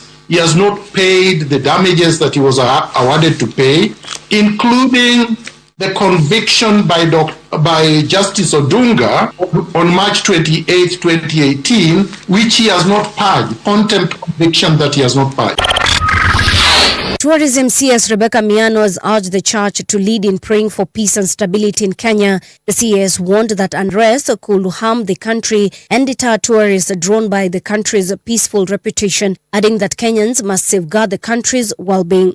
Yale mambo Mungu ametubariki nayo hapa, wanyama wa pori, milima yetu, watu wazuri na Kuna mambo mengi, kuna nchi dunia hii hawajafika pale Kenya iko, na kwa hivyo lazima tuendelee kulinda nchi yetu vile Mungu ametubariki. Tutimize amani. Yale tunaona yakiendelea saa zingine inafanya tuwe na huzuni, kwa sababu hata wageni wetu wakija wanataka kukuta amani. This comes after President William Ruto over the weekend criticized politicians and religious leaders encouraging violent protests across the country. He said they must take responsibility for the loss of lives and destruction of property witnessed during recent demonstrations. Police in Meru have arrested 3 suspects accused of torching Magunen's supermarket during the Saba Saba protest. According to the Directorate of Criminal Investigations, the suspects Ian Mugambi, Abdul Latif Muridhi and Teddy Kaimenyi were captured on CCTV footage looting the supermarket before setting it ablaze. They're also accused of breaking into and stealing from Cellulite Supermarket and 7-Eleven lounge during the same incident. During the arrest, officers recovered a dark green motorcycle believed to have been used during the crimes.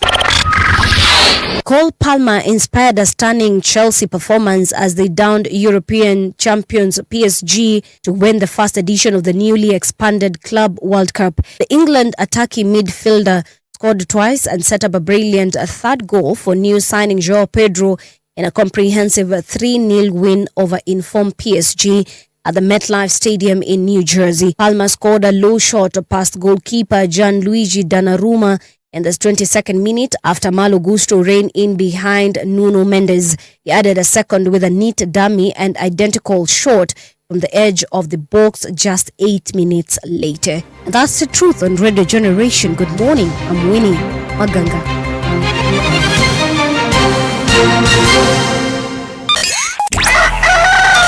Traffic.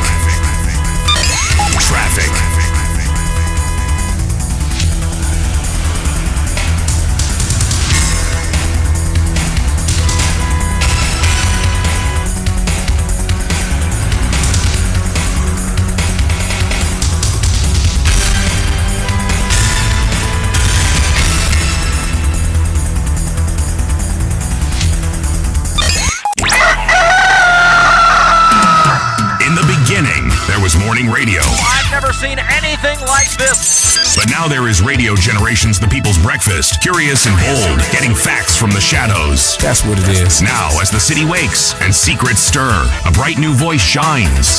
The People's Breakfast. Your morning, your voice, your journey. You got it locked. Good morning. Good morning, my neighbor. Welcome to the home of hard truths and bold insights. Radio Generation. Yes, indeed. We are the home of hard truths and bold insight. It is 88.8 in Nairobi, Radio Generation. How are you doing? Welcome to the show. Come on over to join. You have missed a lot in the last 2 hours. We had a conversation with Deputy Government Spokesperson, that is Gabriel Muthuma. He told us a couple of things, and yes, I believe they were very, he was very elaborate on some things, but I feel others were not necessarily straightforward. But nonetheless, for example, hii issue yote ya transfer of Samido, transfer of Hiram, to be honest, I mean, kama uko na akili zako, na uko tu sawa, unaelewa what was happening there. But anyway, since we will go with only the facts as we know them, and he has said what he has said, then it is what it is. Yes. I'm just relating it to the issues of maybe wakati an officer amefanya offense nini, what has been happening before, transferring. You transfer the problem from one station to another. So now I'm looking at you have transferred this person who has some things, concerns that need to be addressed. Right. So you take him to the northern part of Kenya, akae huko, but still the concerns are not been not addressed. Yes, so I think the bottom line is the issue of look at the concerns. Why this? Then try to get a solution. Yeah, he also spoke about jobs. He mentioned actually something we had already mentioned here earlier on. The Deputy President, Kindiki, has said that they're trying to expand the horizon and see how they're going to get youths employed, which is also a good thing.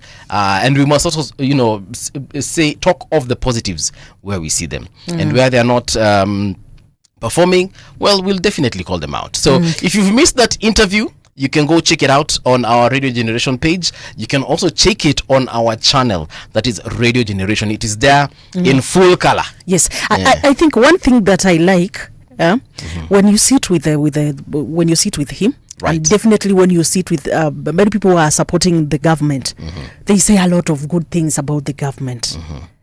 Well, like, and of course, like he has said, some of these things are tangible. We can see, like the issues of houses, kuna vitu mobu tunaona. But then now, I'm just wondering, I'm just worried about the level of mistrust Kenyans have with the government. Like, however good, hata wajipige aje, right, Kenyans... if we're being honest, the only mistrust that the people have is the people versus the presidency. They're okay with the rest. Okay. Tuseme tu kweli. Of course, not everything is functioning as we want it to. Well, we know we have issues with SHA, so that's the health docket. We know we have issues with the education system. Education as well. Yes. So there are things we can pinpoint, but I wouldn't say the government in general. What I would say is that people have issues with specific individuals that are working in the Kenyan government. So the issue now becomes personal. You can't say it's personal between 50 million Kenyans versus one. Yeah, it's just that I want to, and Nani was here the other week, and he what's the name of this person? I'm forgetting his name. A lawyer or what? It's not Joshua. Dungu? Oh my goodness. But he said that we need, I'll remember. Yes, I've remembered. It's Nani, Ujama wa Jubilee. The young man from Jubilee. Advice. Mundalo. Yes, Mundalo. Yes. Mundalo said that we need to, and I think we need to start looking at things from that perspective. Let's pinpoint an issue plus the individual, for instance. Let's not give it a blanket cover. That way we shall be able to solve the problem. Remember, like he said, what wanaenda kwa streets maandamano anasema police brutality, and they are tagging the president into that. Of course, we know the buck stops the president for a fact, and we won't get away from that one.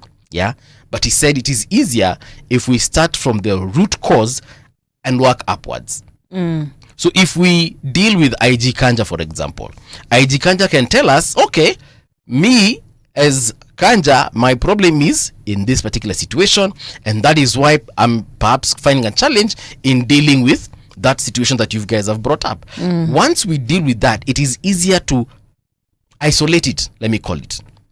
Isolate that problem and treat it. Okay. The same way you will isolate your headache. Where is your headache coming from? Your headache is a symptom of a fever, another, of maybe the common cold or COVID or any other situation that you may be suffering from. Yeah. So once we can treat the headache fine. Right now we can give it paracetamol. Na uchungu utaisha, but for now. But if you don't take care of the main problem, you will still continue having the same headache over and over, and you'll keep on taking paracetamol till kingdom comes. So I think what I'm taking is let our issues be legitimate. Yes. As a country, because if we say we have issues maybe with the president, I don't think that it is really helping us. Right. The point should be let us have legitimate issues. We have the issue of high cost of living. Okay. Tukikaa chini, if we want to check it, tunataka tuelewe, okay, what is the government really doing about the issue of high cost of living? Okay. If it is an issue of let's say education, we just point out at issues and we try to follow up. We see, okay, what has the government done? What is remaining?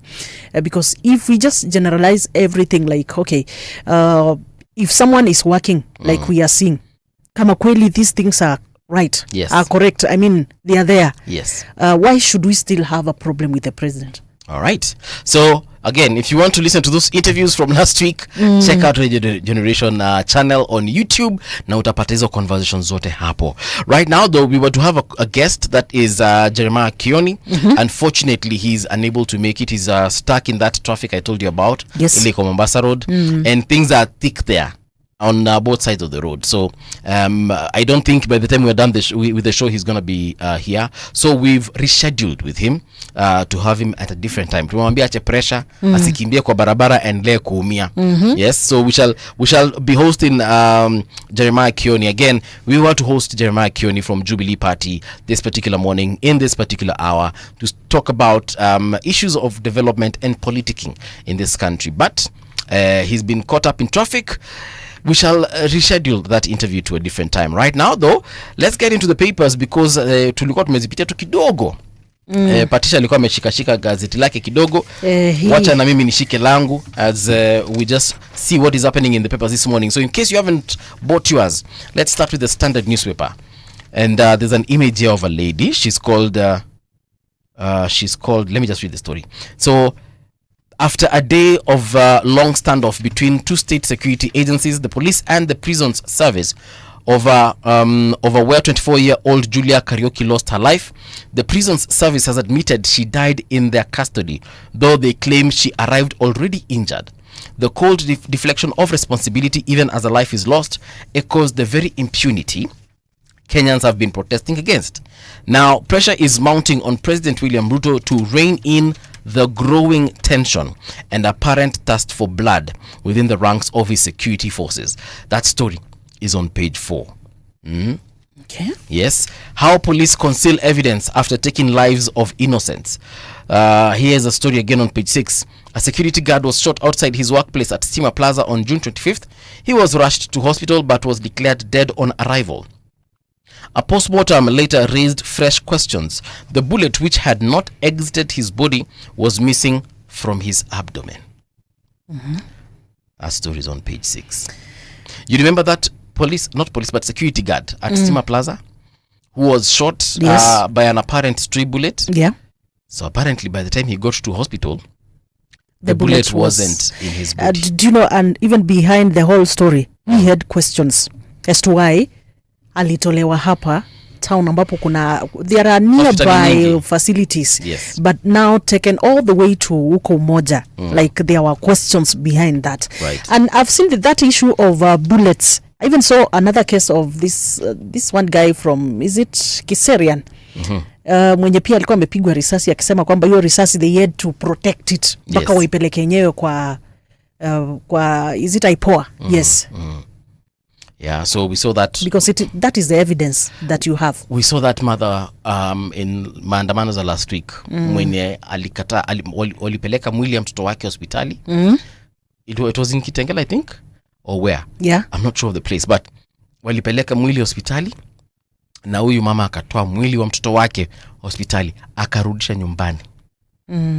Until the next day akasema she was preserving that evidence. And it is because of these situations that we are reading in the papers where unafika hospitali ama mochari, unafanywa postmortem, they don't find the bullet. Yet we can see where the bullet there's an entry wound through, yes, and there's no exit wound. So there's no way that bullet bounced inside you na ikatoka nje. Yeah.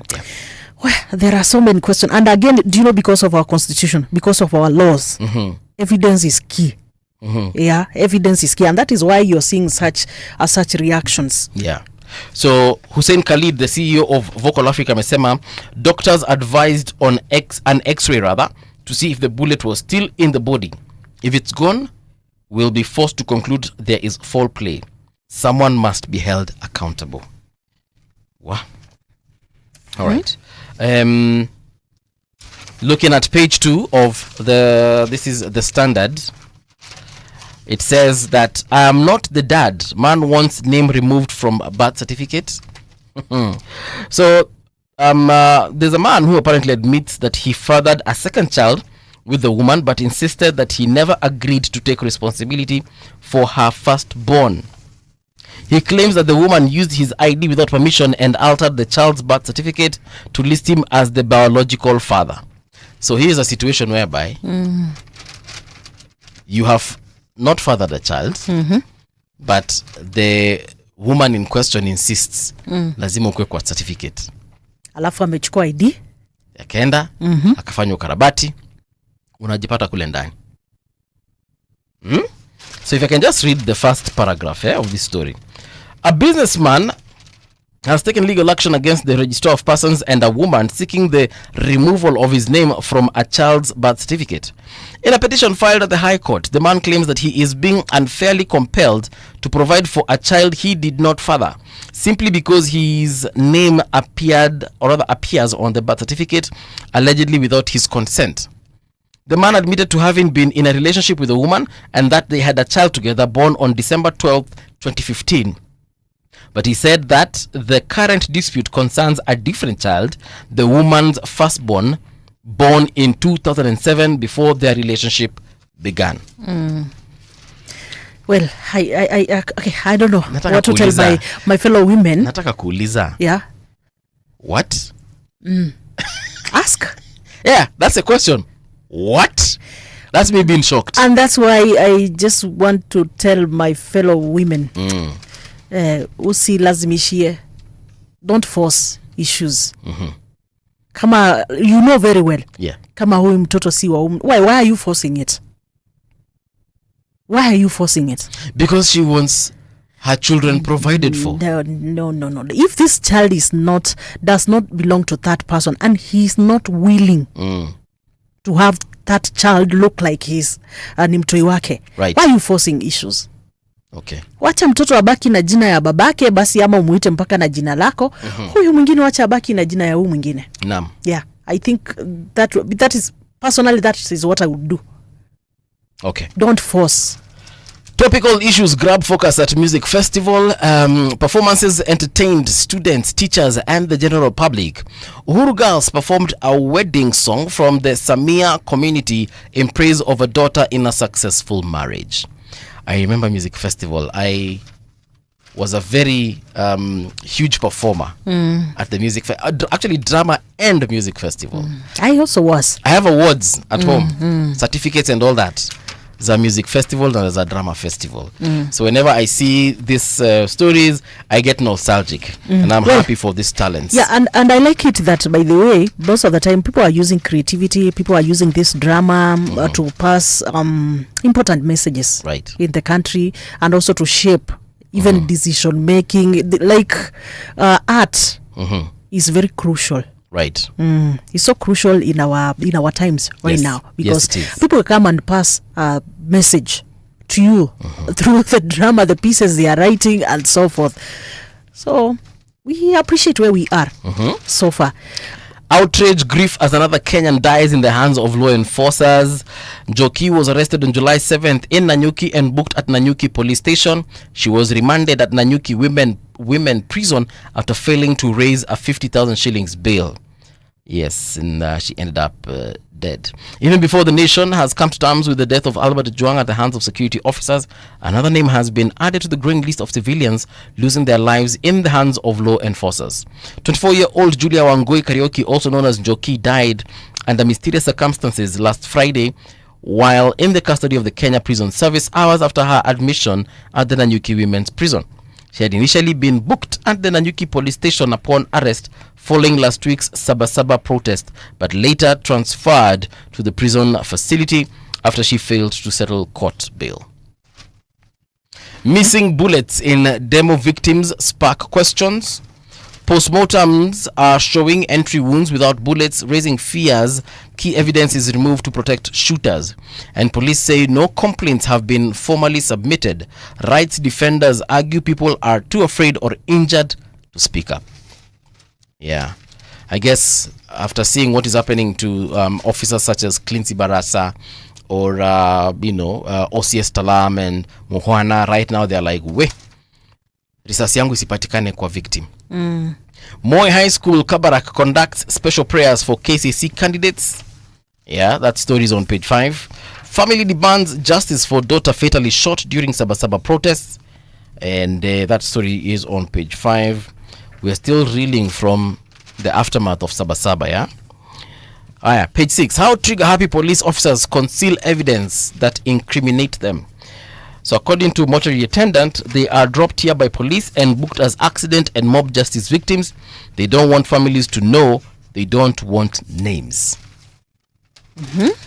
So apart from removing bullets, wewe unaokota unapelekwa mortuary wanasema huyu ni mob justice ametandikwa huko.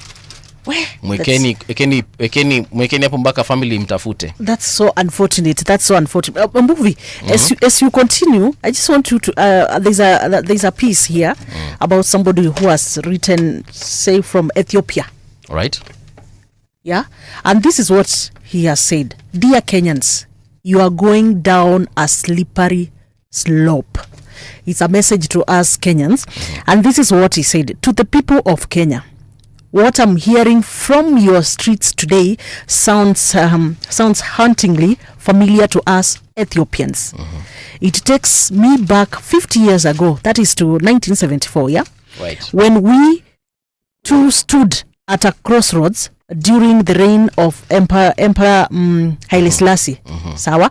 During that time, we were told it was time to rise up, demand change, dismantle the old regime, and usher in a new era of democracy and justice.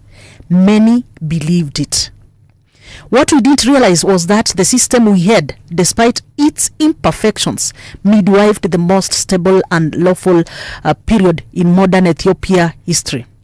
We had peace, we had law, we had national unity. Then came change, and with it, chaos. The military seized power. The military regime led by Mengistu Haile Mariam began executing the very people who had built the defended Ethiopia, scholars, patriots, and visionaries. Then they turned their guns on the youth. We entered a dark era, still remembers as the Red Terror. Yeah, but it did not end there. A new force rose, the TPLF-led guerrilla group, rebranded as the Ethiopian People's Revolutionary Democratic Front. It spoke the language of democracy, but was not Ethiopian in spirit. It was an ethnic separatist movement. Ethnic was born along with corruption, rivalry, and fragmentation. After decades of that came yet another phase, the current regime under Ahmed. He too promised unity, but what we see now is war, destruction, ethnic cleansing. Under his rule, some chant, "It is our time to rule Ethiopia," while others, especially the Amhara, are targeted, displaced, and killed. So I offer this heartfelt warning. Kenya, what you have today, imperfect though it may be, is the best moment in your history. Many of us in Ethiopia look at your peace and envy it. Do not destroy it. Okay. Change that could become a nightmare. Improve what needs fixing. Strengthen your democracy. Reform where necessary, but do not destroy the very institutions that keep your society standing. Well, I hope Kenyans have been advised well, and they will consider that advice. But we've been told that before, even by people in Rwanda. We've been told that before by people in Burundi. Na mutaki kusikia. Nasema tu tumeambiwa. And I don't know about every other Kenyan out there, but me I know about I'll speak for myself. We obviously don't want things to go south. Yeah.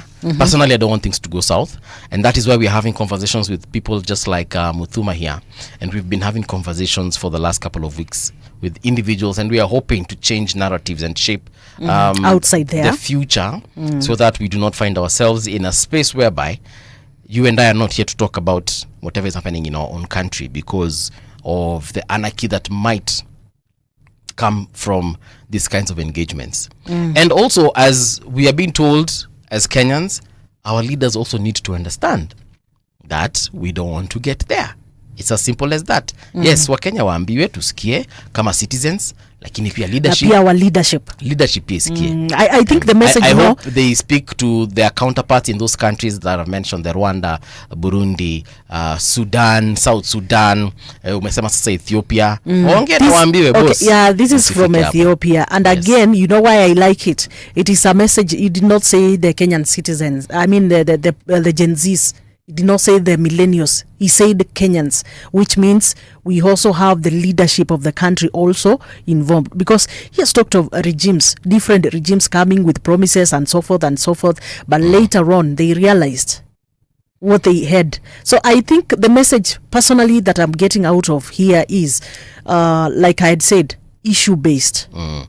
Basically, we were amesema ni tread carefully. Right? Improve whatever we have. Why state has resorted to terrorism charges? That story is on page 7. And we can see that 10 suspects were charged with damaging the Matu police station vehicles and assaulting an officer on duty. An Interior Cabinet Secretary Kipchumba Murkomen and Chief Justice Martha Koome declared the June 25th demos as an act of terrorism. Mwezenda tu mwanze kuchoma vitu za serikali bana. Hiyo nayo tumekataa. Hizo tunapinga kabisa. And it's not even a conversation to be held. Why Western remains a critical region despite unmet promises? We can see Trans Nzoia governor there, George Natembeya, and what the paper is, the paper on page 8 is saying that the region has always had leaders in government and others in the opposition, and this dual alignment has made it a battleground, drawing attention every election season. By the way, Western region is the only region that is literally demarcated in the middle, like shua. You have very prominent people in government, but also equally prominent people in the opposition. And they're always fighting. You know, there are some places where they're either in opposition or they're in government, period. See guesswork. Lakini hapa Western, na kuna wengine hapo watu waelewi wako upande gani. Kama akina nani? Anakanyaga huku, anarudi anakanyaga huku. Kama akina nani? I don't want to quote them, but are you talking about individuals or regions? I'm talking about regions. Yeah. No, I mean individuals from that region we are talking about. Yes. Experts link Kenya's political unrest to clashing generations. And it's, it's also true. If we are to sit down and decipher the root cause of all these issues that we are facing, some of them are because of generational issues. Yeah.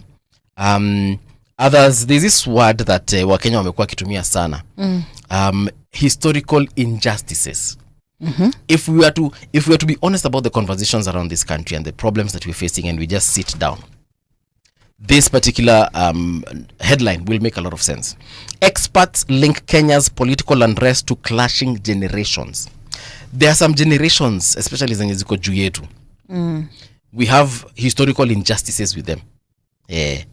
I was having a conversation with my family over the weekend, and one of the things that we highlighted in that conversation was the fact that the Gen Zs right now that are causing unrest, they're the same ones who used to burn their high schools, and I think actually even Gabriel Mutuma has mentioned it, that the same ones who used to burn high schools and just have unrest. Unasikia moto unaanzia Kiambu, moto umeanzia Kitui, kidogo ndio wameanza Mombasa. Yes. Yeah, and it's because right now communication has been made easy. Students in Mombasa can communicate to their friends, estate mates in Kiambu. Sababu shule zikifungwa, watu wanaenda different parts of this country. Kuna wenye wanaenda Eldoret, kuna wenye wanaenda Mombasa, kuna wenye wanabaki Nairobi, kuna wenye wanatoka Mombasa na kuja Nairobi, and so on and so forth.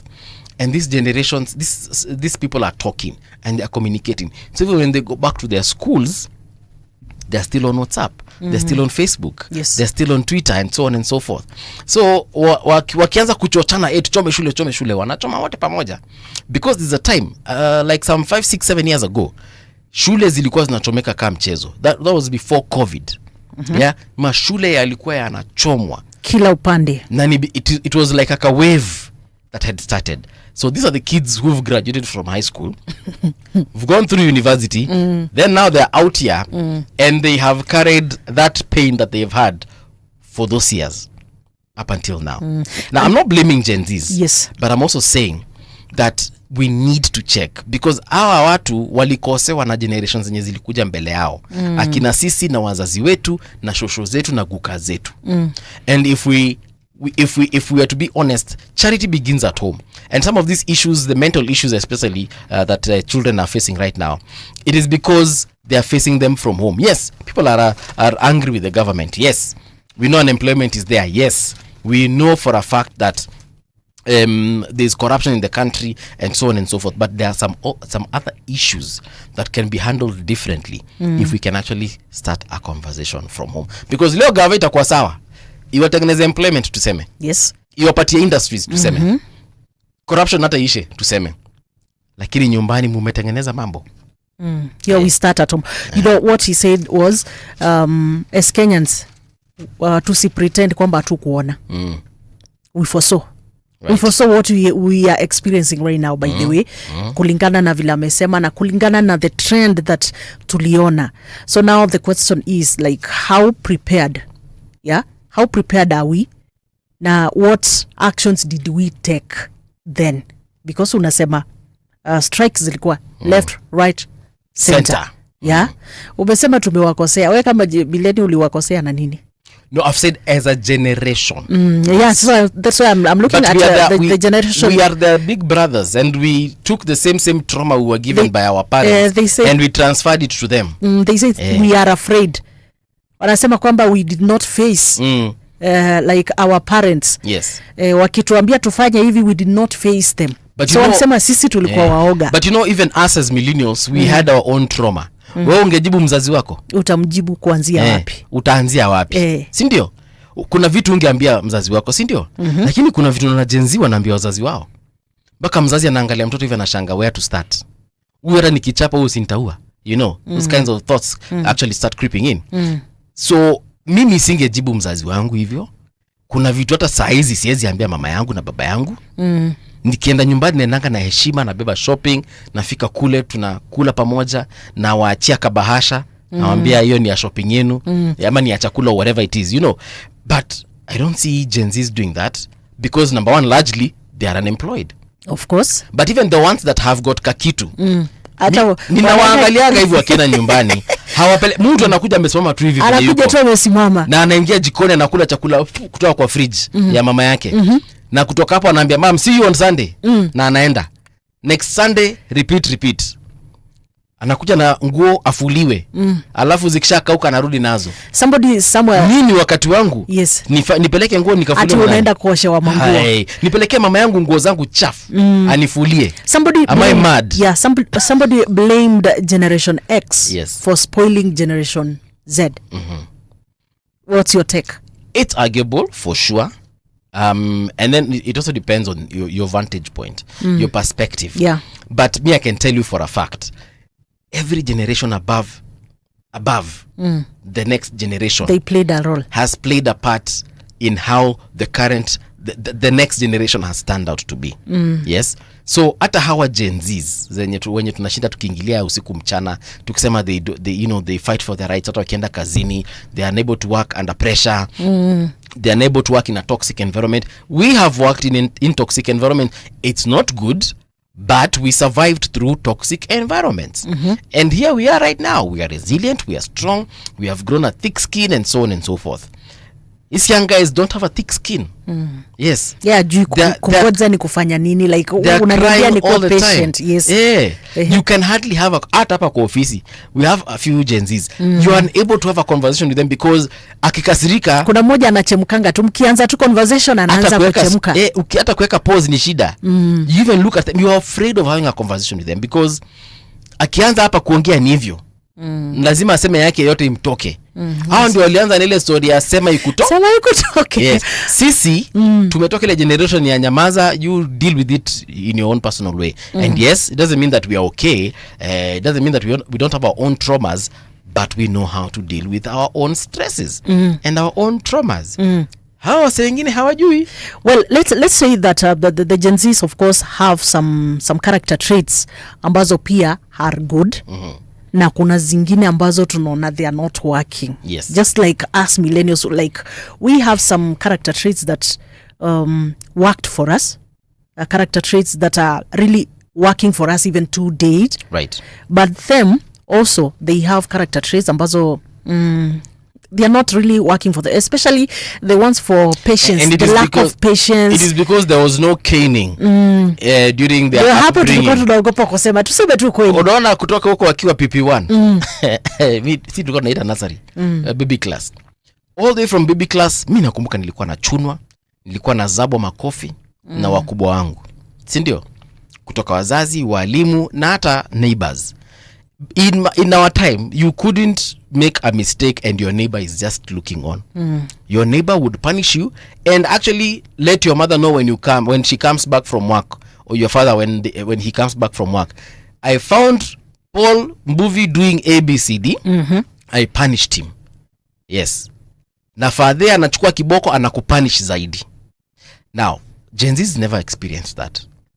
They were never there was no caning in Yes, in their time. actually uchape mtoto wa mtu. Sasa jaribu kuguza Jayden. Chapa hata mtoto wako mwenyewe anataka kukupeleka kwa chief.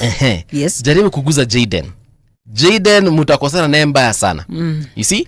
And unfortunately that generation grew up without, hakuna mtu anaweza kumwambia kitu, because kama mzazi hawezi mchapa, mwalimu hawezi mchapa, huu mtoto hajajua discipline, hajajua limits za expression yake, because even us growing up we would express ourselves but we knew the limits of our expression. Yeah. Usi express mpaka waanze kutukana mzazi. Mimi naona watoto siku hizi wanaji express mpaka wakitukana wazazi. That's the problem. That's so unfortunate. And you cannot change an adult. You know right now the adults kuna tabia zingine huwezi badilisha. Ako na 29 years. Huwa ameshakuwa mtu. Unataka kumwambia nini? Huwezi badilisha baba na ameshaanza kufanya makosa zake, na hiyo ndio he or she has known that for 29 years. You cannot start changing that mindset now. So we do not have a solution? We do have a solution. We can meet in the middle. Yeah. Tukutane katikati. You can always reason even with a monster. I'm not saying that they are a monster. I'm just saying before nipate gari yangu imechoma hapo nje. I'm not saying before kusalimiwa. Before nisalimiwe. Nitabadilisha tu namba. But you get what I mean? We can always sit down, and that's why I said engage. We can always engage and know where do we meet in the middle, and where do I let you pass, where you also let me pass. That has been a call by so many leaders also, and also us. Binafsi hapa tumekuwa tuna push for like let people talk, because kusema ukweli hatutakuja mpaka tukumit hapo kwako, because we also have our concerns. So tukuje kila we piga steps zako, nipige steps zangu, tuje tukutane. But now we are talking of 3 major generations, not even 3. I think kuna generation ya kina the honorable Raila Odinga. Right. Kuna generation yao. Kuna generation ya the current president William Ruto. Kuna generation yako. I tend to believe that you're not in the same generation with the president. Na kuna generation ya Gen Z. Na kuna pia ka generation kengine kako hapo mbele, generation Alpha. So now we want to look at when the former prime minister is saying that we meet somewhere, like we need to talk. Yeah. I want to look at weight mingi tutaeka upande gani? Maybe you can just rephrase that ndio nikuelewe vizuri. Wait in terms of what? I'm looking at, okay, in terms of compromise. Tuta compromise more upande gani, because now we are looking at the Gen Zs. They are the future of the country. Right? No, as we speak right now. We need to compromise on both sides, yeah? No, but now kuna ile compromise sana, because you see during the time of the honorable Raila Odinga, technology was not this much advanced. Sawa. Na kuna vitu zingine hata tuambiane nini. With the coming of technology, so many things have changed. Approach ya vitu imebadilika sana. So that's why I'm asking. Now that he's saying we want to have intergenerational. Nataka tuangalie like which part do we consider more? Right. Do we incorporate more? Of course, we need to realize that the future is the young people of Kenya. And so, to some extent, unfortunately, we will need to let them have their way. That is the young people of Kenya, and let them chart their own course. The best we can do right now is advise them. advice, because I believe I'm in that bandwagon. I'm not a Gen Z, but I'm a young person, and I believe I have a very long future in this country, right? So the best thing we can do to the young population of this country is to allow them to also decide the direction they want to take, because hao ndio tutawachiwa Kenya after kina Raila wameondoka. Unaelewa? So tukiachiwa Kenya, ni sisi tutaamua venye hiyo Kenya tutafanya nini, tutaishi na venye tutaifanyia na kile tutakifanyia tutafanyia nchi yetu. So I believe a lot of compromise might need to come from that perspective, the other generations, from the older generation, right? So even when we meet at the table of conversation, like we'd like to say, ni sisi tutaishi hapa hivi long after akina Raila wameondoka. Kweli rongo? So we are the ones who will need to decide the direction our country will take, whether good or bad. Of course we want to decide on the good side, right? But we need to be allowed to make those mistakes so that we can learn from our mistakes, because if we are spoon-fed all the time and our hand is held all the time, when are we going to be independent? At one point our fathers will need to let go. We fall, we stumble, so we can learn how to rise. We can learn how to dust ourselves and move forward.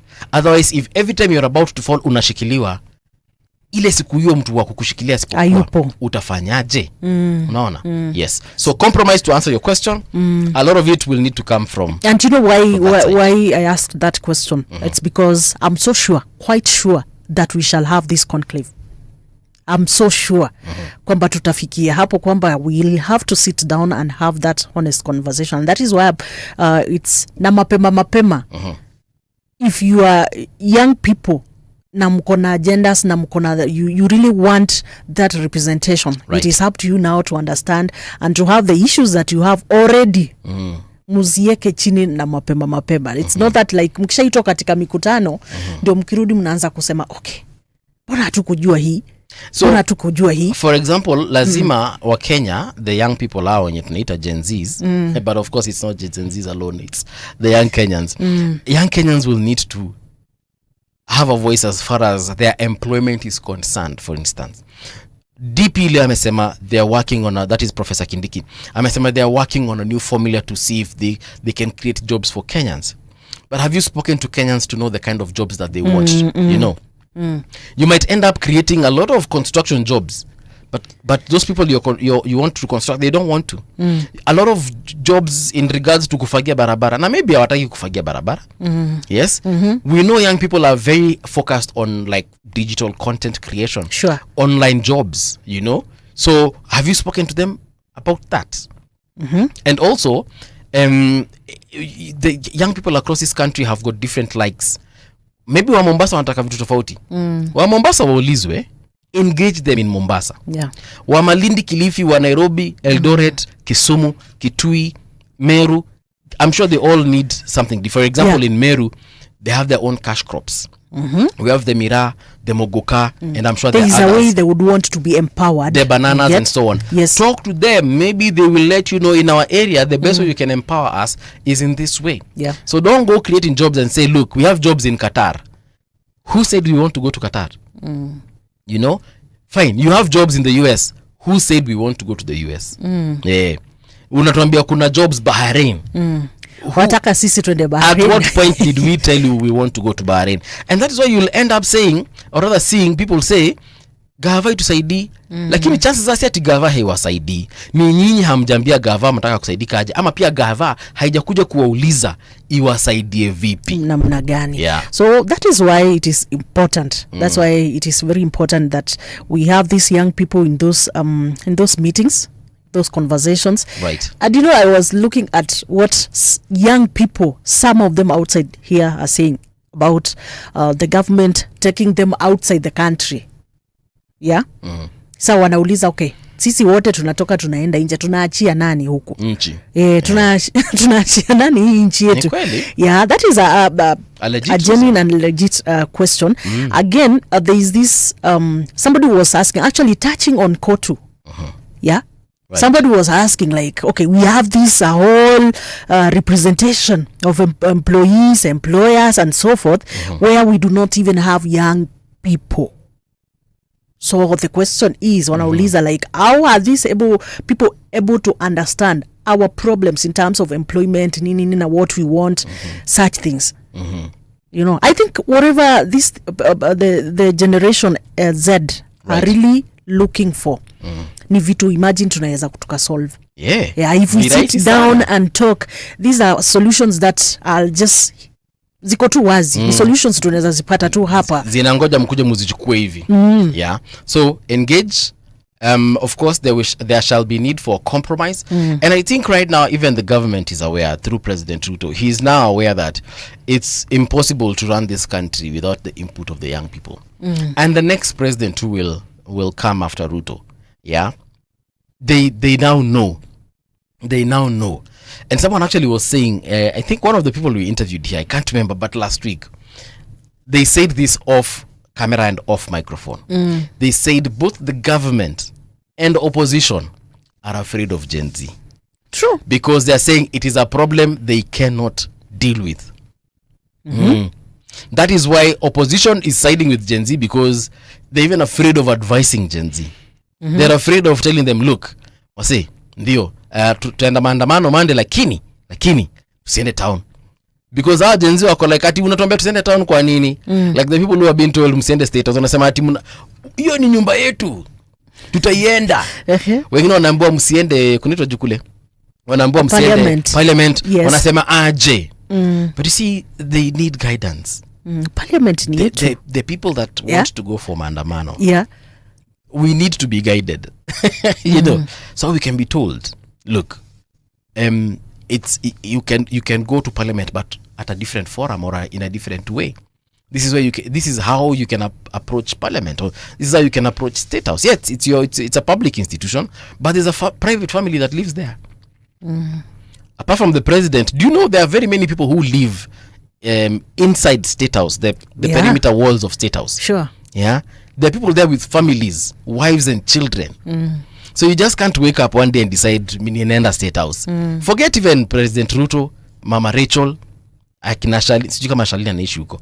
But you get what I mean? So people need to, there are things you need to be told about these spaces. To be guided. At a parliament. Yes. Apart from your member of parliament, apart from your senator and the speaker, there are people who actually work in parliament that are not MPs. And they have got nothing to do with your problems. They are not the ones who signed anything to law. They are not the ones who passed legislature. They work there as cleaners. They work there as clerks. They work there as accountants, and so on and so forth. So if you just decide one day you're going to wake up and go to parliament and find a clerk there who's probably your uncle, sasa huyu mtu mnataka kumchapa mawe, amewakosea wapi? Hajafanya chochote. Huyu mtu hata yeye amukumpigia kura, yeye ameandikwa pale, yeye anafanya, ni mtumishi wa umma, yeye kazi he's a public officer, ako pale kwa sababu aliapply kazi Public Service Commission akaenda kufanya kazi. So yeah, we need to revisit how we. But I think unajua maandamano ya kwanza Mbuvi, I think it was peaceful. These guys, when they got into parliament, okay, the mistake they did actually is accessing a place that they are not supposed to, and also a protected area. Yes, it is a protected area, and again also the issue of damaging. Yeah. Na kuchoma vitu, the hooliganism. Because when they went, actually initially misi kuona hata wakichapa any mbunge, na kuna wengine walikutana nao and some stuff there. So I think hii mambo ya kukua worse came in when now like they are saying, politicians walikuja wakagundua this is a generation yenye tunaogopa, we do not know what they can do to us. So wakaamua wacha tuingililie hii maandamano. Yeah. Wacha tuingililie hii maandamano, let us make it not work. Na ndio maana nimekuambia yule mtu alikuja hapa last week. Alituambia off camera, off microphone. Both the government and opposition. Wote wanaogopa. Petrified about Gen Z. Because let me not lie to you. If today opposition takes the reins of power from Gava, let's say 2027, kuna elections, of course kutakuwa na elections, then President Ruto is not voted in as president. Let's even say Maraga becomes president. He will need to deal with this headache called the young because population. what has started right now, you have also supported. Yeah. Ujue bado during your time, because you will need to answer to them. Yes, you'll also need to, like, tunaona cost of living imepanda Mr. President. Sasa hizo ni Maraga. Unasema aje? Sasa hiyo ni wewe, by the way. Maraga anasema sasa watoto nilikuwa naongea nao last time. Na sasa nimeshinda kuongelesha. So I think both of them, if they get to understand why these people are usually on the streets, I think itakuwa easier. I mean, the better way to solve this is just working on the issues that people are agitating for. I think that is the best. Siri ni hiyo umesema. Siri is just service delivery period. No matter who's in power. Yeah. Whether it's the KK it government, matter, yes. Whether it's Azimio, whether it is Matiang'i, who will be called the president of the Republic of Kenya at any given time. My friend. Hata wewe sahi. Yes. Mungala wakikuchagua sahi uko wewe ndo president. Yes. The issue is, are you doing service delivery?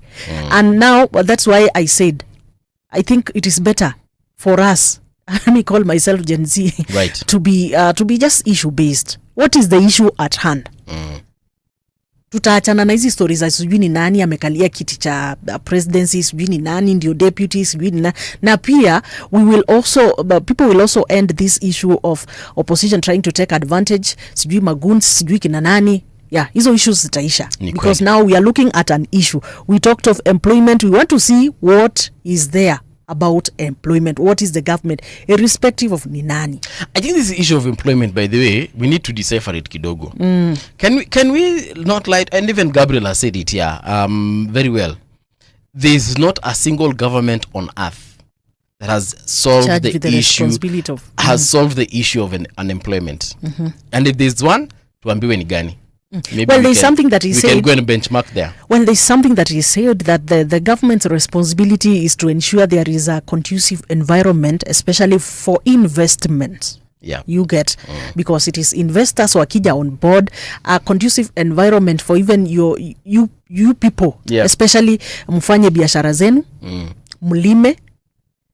And that is now hapo ndo solution ya kila kitu inatokea. If the environment is conducive, but now look what happens. Let me tell watu wanahakikisha the country is politically unstable. Tuliambiwa hapa we are about 36 million young people. There is no way the government will employ 36 million people. It can't. Of course it can't. And those are just the young. Yeah. Let's not forget that kuna old people wenye pia wako employed kwa gava 40 years and above. So looking at the young people alone, Gava really can't employ 36 million people. So me, I don't know why we talk about employment or sijui Gava. We need to have we need to tweak this conversation and get away from unemployment why? Or employment. Wait a minute. We get to the issue. Of course, we need to take the numbers lower. Yes. Unemployment rates, we need to lower them. Yeah, but I think we need to start a different conversation in regards to employment. Yeah, and not talk about government providing employment, but government, what you've just said, providing a conducive environment for people to be able to, number one, invest, number two, innovate, and number three, just become entrepreneurs.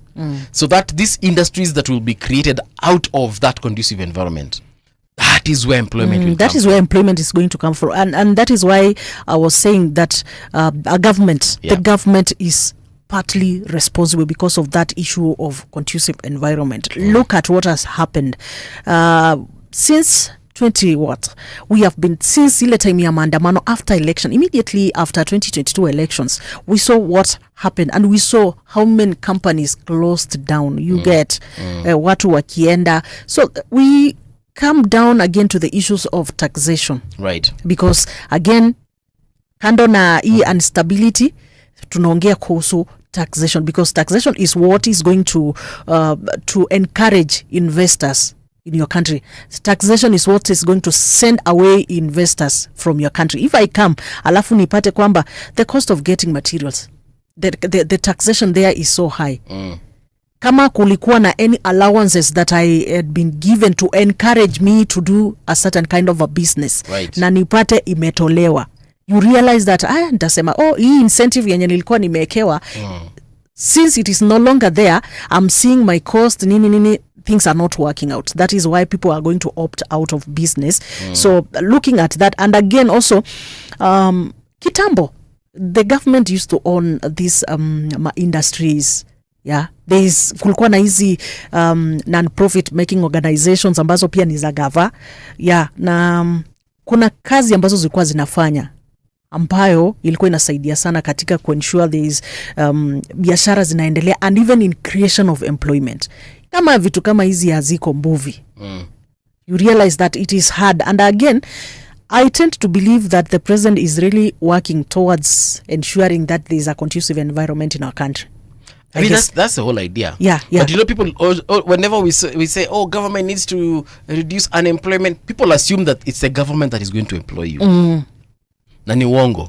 Gava si, of course kuna zile makazi ziko hapa, few empty spots here and there, but si gava inaenda kukuemploy. Ukiangalia America, a country that has got 350 million people, how many people do you think are employed by government? But look at how many billionaires are in those countries, in America, for example, and how many people they have employed. If you look at companies such as Meta has employed so many people. Sure. Microsoft and many other countries we can mention. I mean, many other companies that we can mention in that particular, in the same line. Billionaires are the ones who are creating employment, because you'll find one billionaire has got several companies. Kuna mtu leo mkimaliza kampuni yake, ama mkimaliza yeye mwenye, ama mkifanya scandal, mume cripple economy ya hiyo country.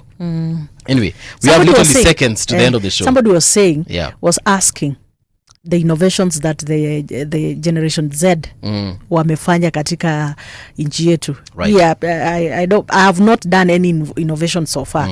So msinipige mimi, but now somebody was just asking, look at the Gen Zs, they are so busy on social media. Yeah. We want to know, like, kuna innovations gani? Yes.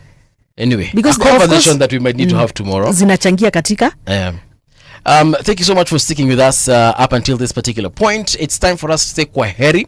We shall be meeting tomorrow bright and early at exactly 6 in the a.m. Thank you so much. My name is Mongala Mbuvi. 88.8 is where you'll find us in Nairobi. rgk.co.ke is where you shall find us internationally. Continue listening into Radio Generation. This is the home of hard truth and bold insights. My name, Tricia Wayua. Until tomorrow, hasta la vista. Hasta luego.